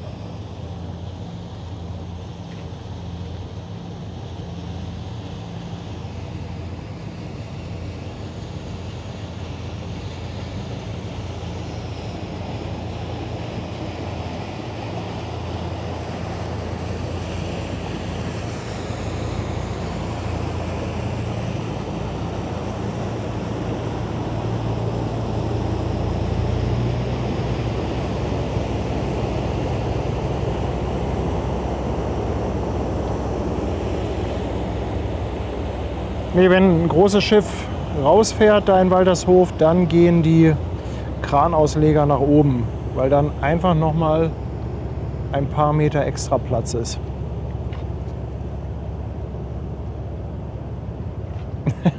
Ulrich ist auch geil. Gerade meinem Team geschrieben, dass ich morgen nicht zur gewohnten Zeit da sein kann. Es gibt wichtigere Dinge im Leben als Arbeit, nämlich Hamburg Hafen Live. Ulrich, du bist auch klasse. Danke dir. 5 Euro nochmal. Katsching!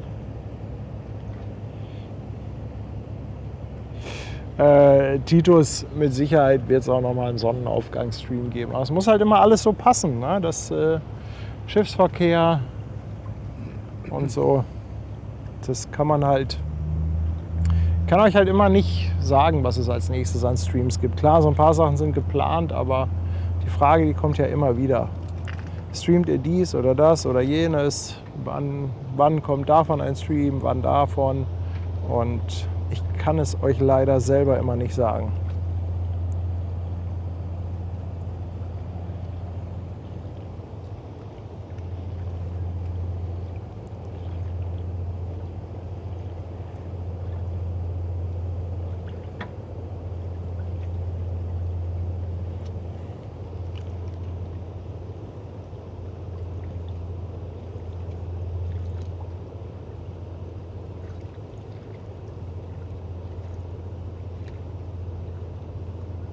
Das sieht so majestätisch aus, wenn so ein Schiff da rauskommt.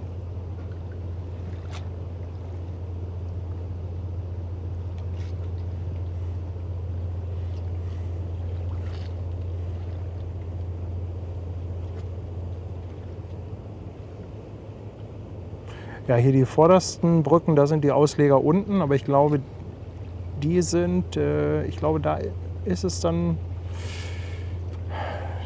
da wird es schon etwas breiter vorne. Ich glaube, deshalb müssen die nicht hochgefahren werden. Ja, hier nochmal ein Blick aufs Eurogate. Containerterminal.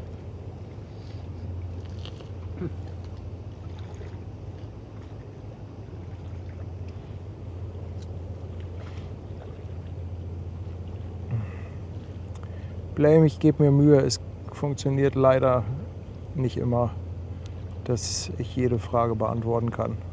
Entweder weil ich es nicht mitkriege oder einfach nicht weiß. Snakey, danke für deinen Prime Sub. Auch schon 4 Monate dabei, Dankeschön. Ja, majestätisch, genau. Der Matthias.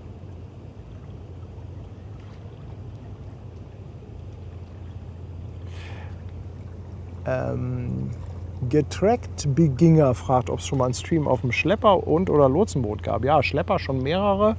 Lotsen, wir waren mal mit dem Eltermann der Hafenlotsen unterwegs. Oh, das war einer. Also ich finde, das war einer der interessantesten Streams, die wir gemacht haben. Der war richtig gut drauf, der Hendrik Lüders, und wir hatten auch mega Bilder. Wir haben Lotsen versetzt, Kreuzfahrtschiffe waren da. Ich weiß gar nicht mehr welche. Ich glaube eine Costa und irgendwie ein kleineres. Ey, und ich wollte den Stream schon beenden und er sagt, ach, da kommt noch einer, da kommt noch einer. Und dann sind wir dann nochmal hingefahren und er hat die ganze Zeit erzählt. Der war richtig gut, der Stream. Also ist eine echte Empfehlung zum nochmal nachträglich gucken. Musst du allerdings auf YouTube schauen. Also der wird als Aufzeichnung auf Twitch nicht mehr vorhanden sein. Ich glaube, auch zu der Zeit haben wir auf Twitch noch nicht gestreamt.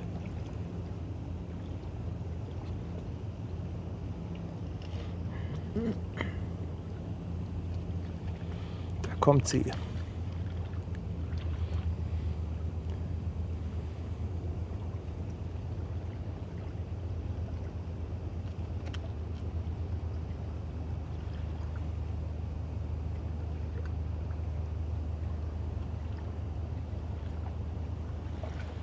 Die schöne Triple E Maren mit 2 Maschinen, 2 Hauptmaschinen, 2 Schornsteine, 2 Propeller, 2 Ruder.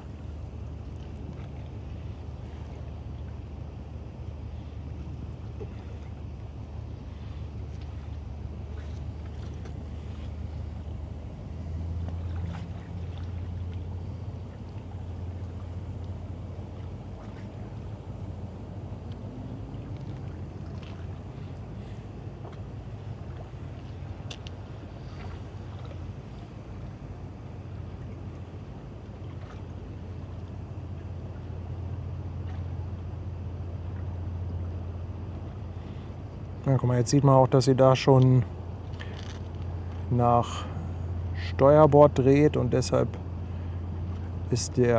sind die letzten beiden Krane oder die ersten beiden, je nachdem wie man es sieht,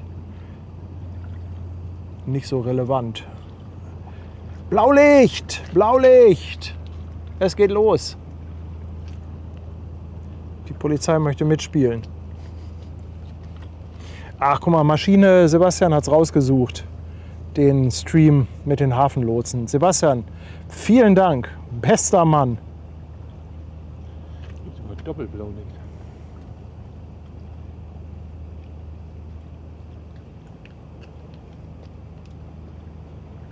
Stimmt, auf der anderen Seite ist ja auch noch ein...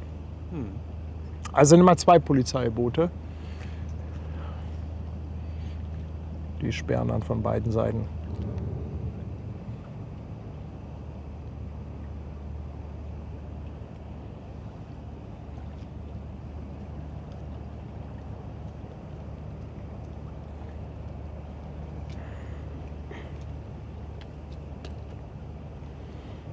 Oh, Thomas hat eine interessante Frage. Heißt es Propeller oder Schrauben? Also, ich glaube, unter Fachleuten wird in erster Linie von einem Propeller geredet.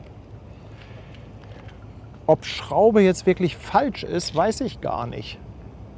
Weil man sagt ja zum Beispiel auch Schraubenwasser. Nicht Propellerwasser. Schrägschraube. Also vom Gefühl her würde ich sagen, dass Schraube jetzt auch nicht wirklich falsch ist, aber man hört meistens von den Seefahrern Propeller.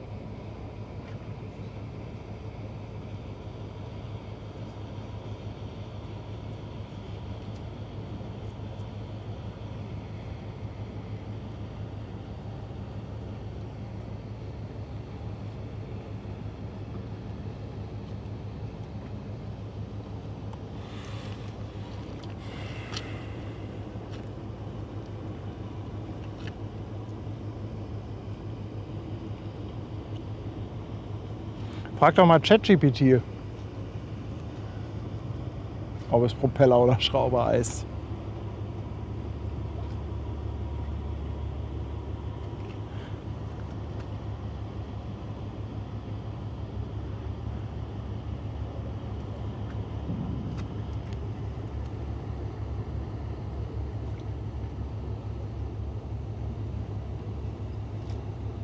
Ja, da sieht man jetzt auch sehr schön das Leuchten von dem Richtfeuer.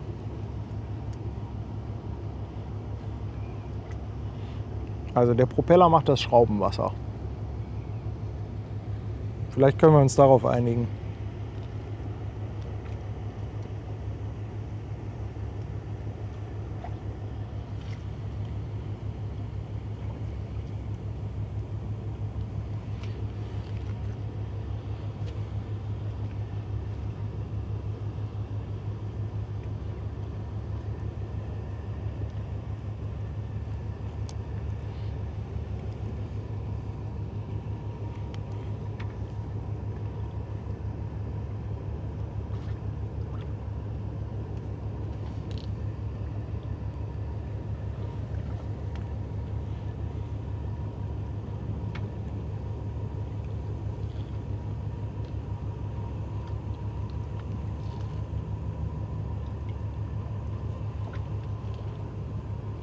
Oh, Schwester Hansen ist da. Jawohl.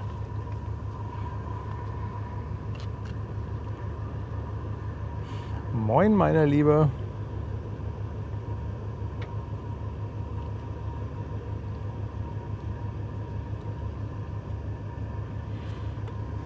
Ich hoffe, die lassen das Licht vorne auf der Manöverstation noch einen Moment an.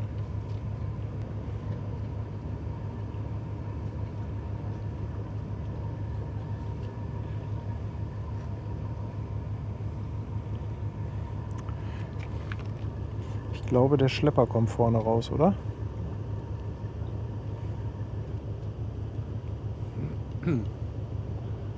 Ja, tatsächlich.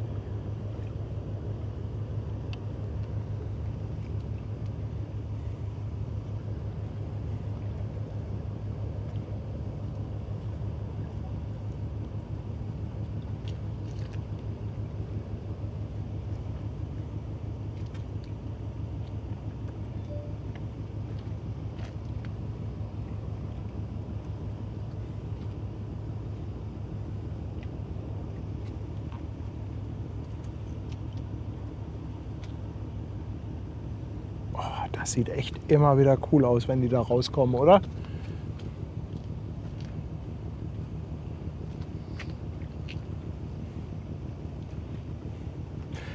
Aber das Schöne ist ja, mit so einer Frage, heißt es Schraube oder Propeller, kann man den Chat ja super beschäftigen. Edwin schreibt sehr stimmungsvolle Bilder. Edwin, vielen, vielen Dank für deine Treue. Ich kann jetzt leider gerade nie sehen, wie viele Monate, aber bestimmt viele. Dankeschön.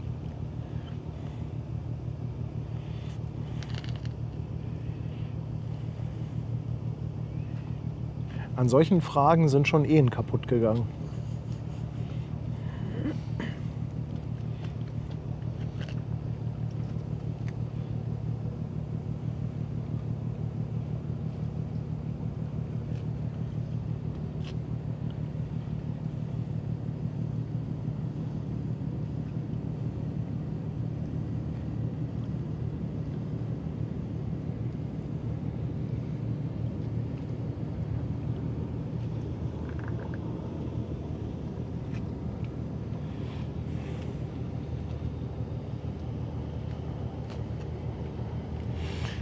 Ich glaube, morgen ist auch abends was los im Hafen, oder? Muss noch mal gucken. Sonntag kommt Queen Mary 2.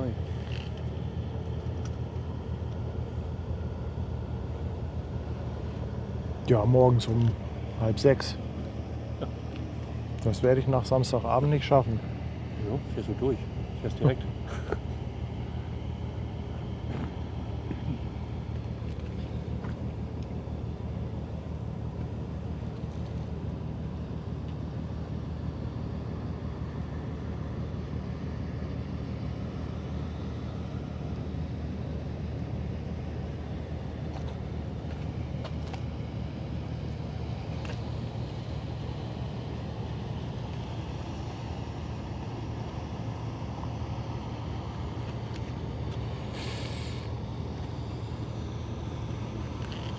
Schwester Hansen, ich stehe heute mal wieder am Bubendeiufer.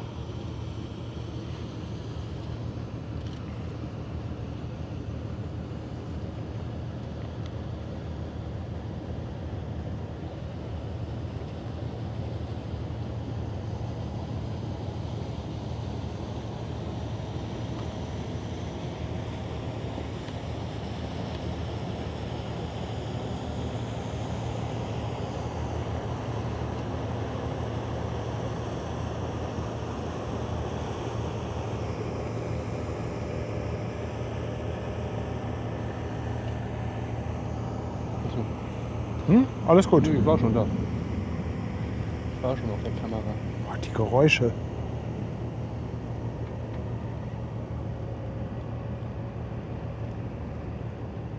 Schade, dass nicht ein bisschen mehr Mond zu sehen ist. Das wäre jetzt echt ein Knaller.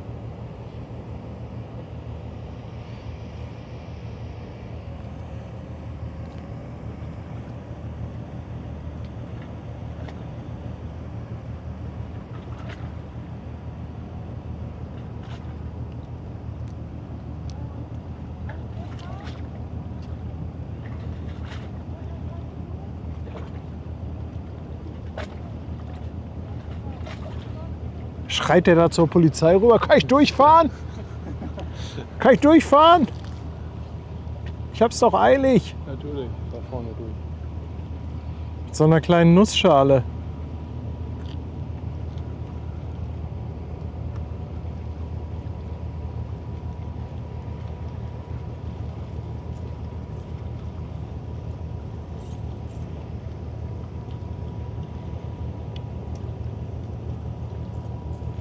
Ja, wir lassen ihn durch. Aber wir haben auch das Blaulicht jetzt aus. Jetzt ist das Schiff startklar, beziehungsweise auf der Elbe, auf dem Hauptstrom. Schlepper wird jetzt gleich losmachen.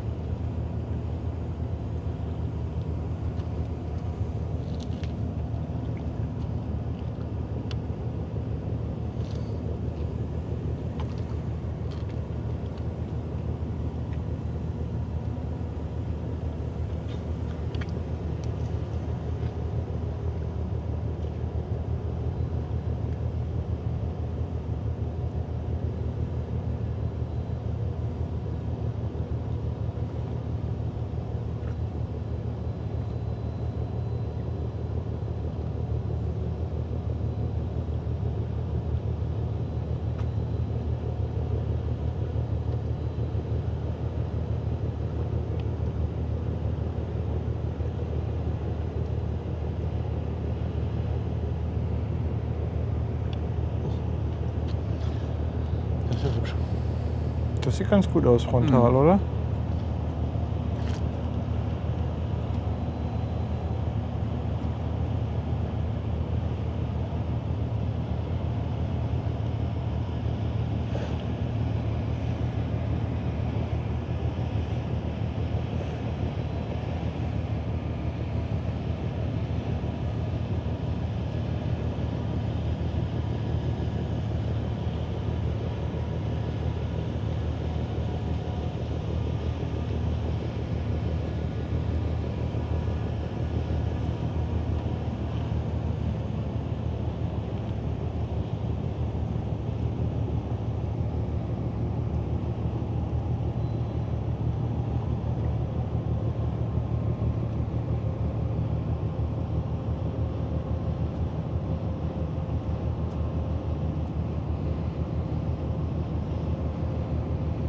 Oh, das ist aber auch cool, das Bild, was du hast. Oh, mega.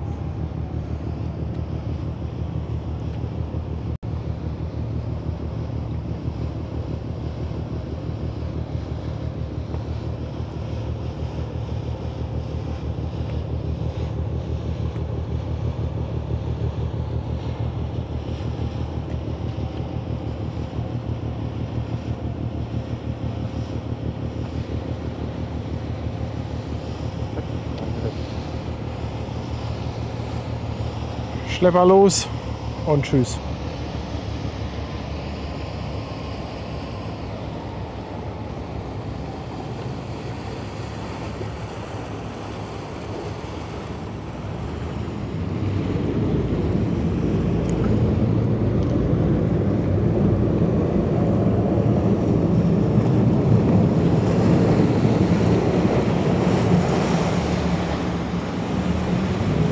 Ich liebe sie, die Triple-E-Schiffe. Ich liebe sie.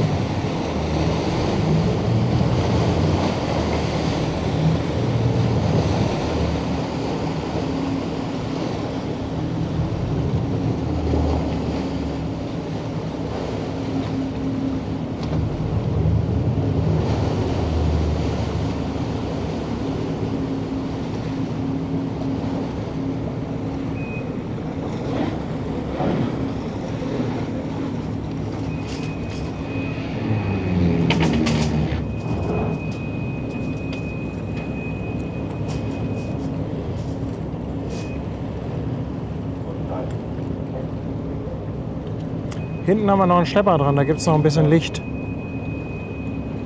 Da wollte ich hin. Ich bin gerade unterwegs, da braucht auch die Drohne einen kleinen Moment, bis hier einmal die ganze Schiffslänge abgeflogen ist.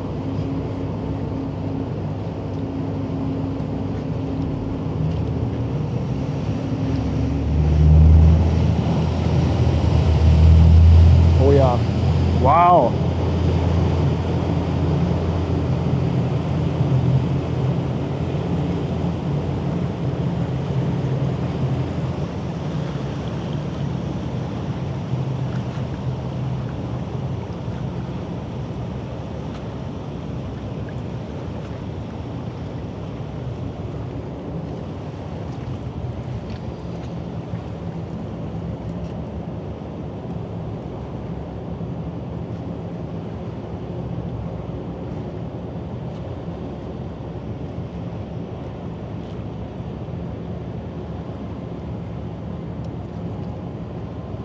Und der Lotse ist auch schon wieder dran.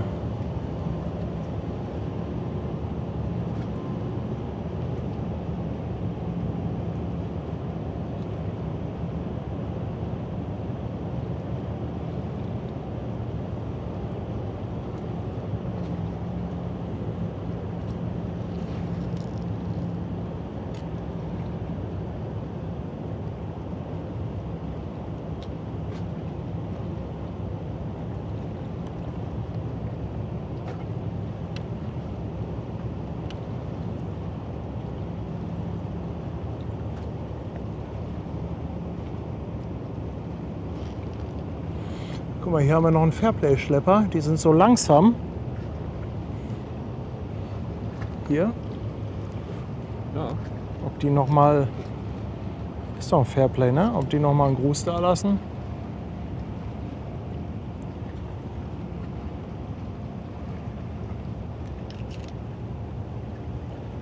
Wir schenken ihm mal Airtime.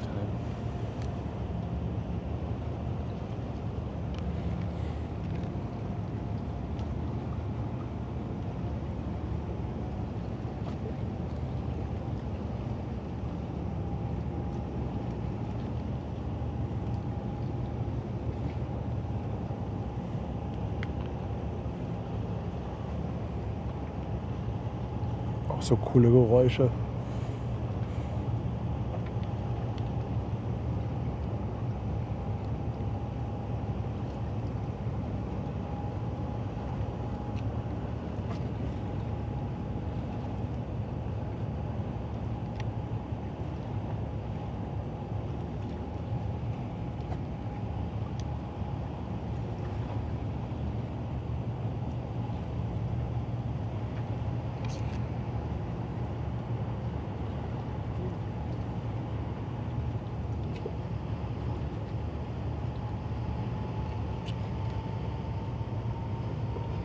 Ah ne, jetzt geben sie Gas.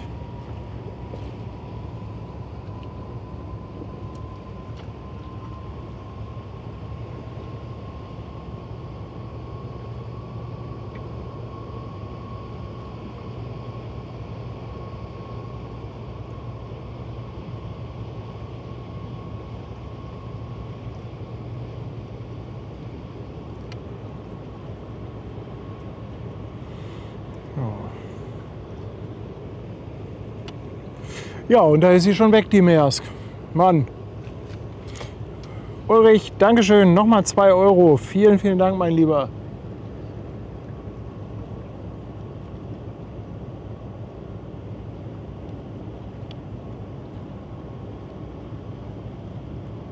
Guck mal, jetzt zeigt der Mond sich. Jetzt. Zu spät.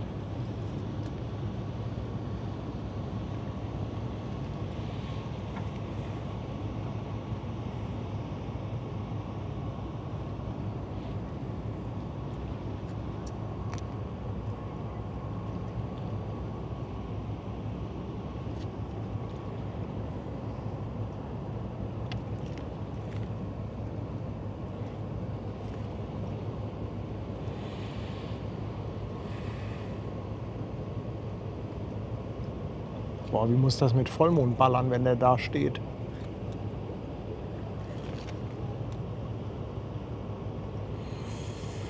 Ja, und dann fliege ich mal zurück.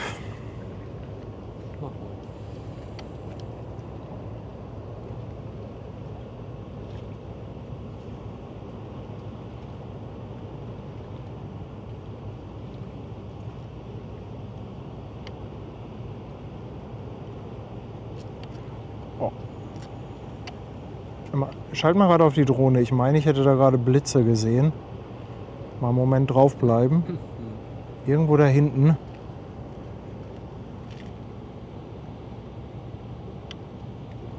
vielleicht habe ich mich auch getäuscht.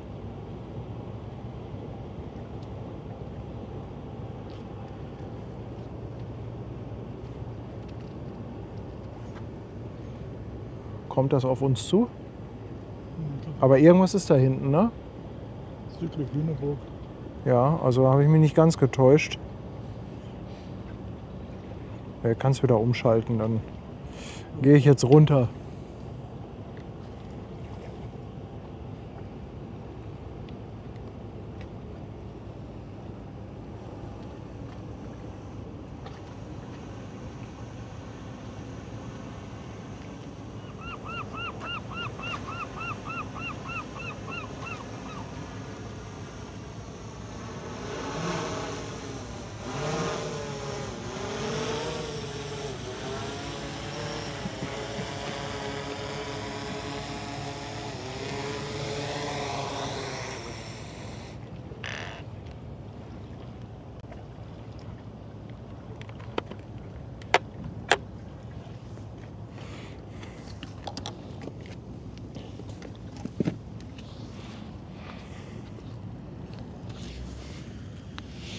Ja Mensch, schöner Abend war das.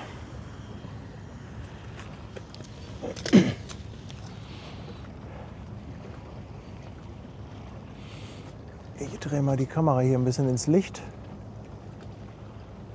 Ja. Ist schon wieder der Autofokus aus.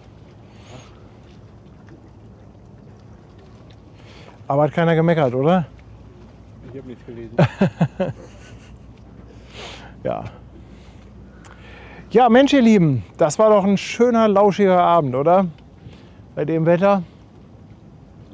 Wie gesagt, heute tagsüber wären wir hier wahrscheinlich gebrutzelt worden auf dieser, ja, ist ja im Prinzip so eine Betonplatte hier der Anleger. Also vielen, vielen Dank, dass ihr dabei wart. Mir hat es richtig gut gefallen. Wer später eingeschaltet hat, ihr müsst noch mal ganz schnell an den Anfang spulen, denn der Sonnenuntergang, der war heute wieder 1+ mit Sternchen und Sahne obendrauf. Ich hoffe, ihr hattet Spaß, ich hoffe, ihr hattet gute Unterhaltung. Vielen lieben Dank, dass ihr im Chat wieder ordentlich dabei wart, dass ihr wieder richtig Infos rausgehauen habt. Und vielen, vielen Dank. Also ich weiß gar nicht, was ich sagen soll. Die Kanalunterstützung, also die Donations, die Mitgliedschaften, die Subs, also es ist ja heute völlig eskaliert. Also vielen, vielen Dank dafür. Danke natürlich auch wieder an unsere Moderatoren. Ich habe natürlich Sebastian gesehen, ich habe die Sandra gesehen, Remo habe ich gesehen, Schwester Hansen habe ich gesehen. Ich glaube, Antje war auch mal da und irgendjemand habe ich bestimmt wieder vergessen. Na, Tanja war natürlich auch da. Ne? Also ein dickes Dankeschön auf jeden Fall für eure Unterstützung. Und ja, ob es morgen einen Stream gibt, müssen wir mal gucken. Ich meine aber was gesehen zu haben, dass dann auch eher gegen Abend da was passiert. Einen Kreuzfahrer haben wir morgen nicht.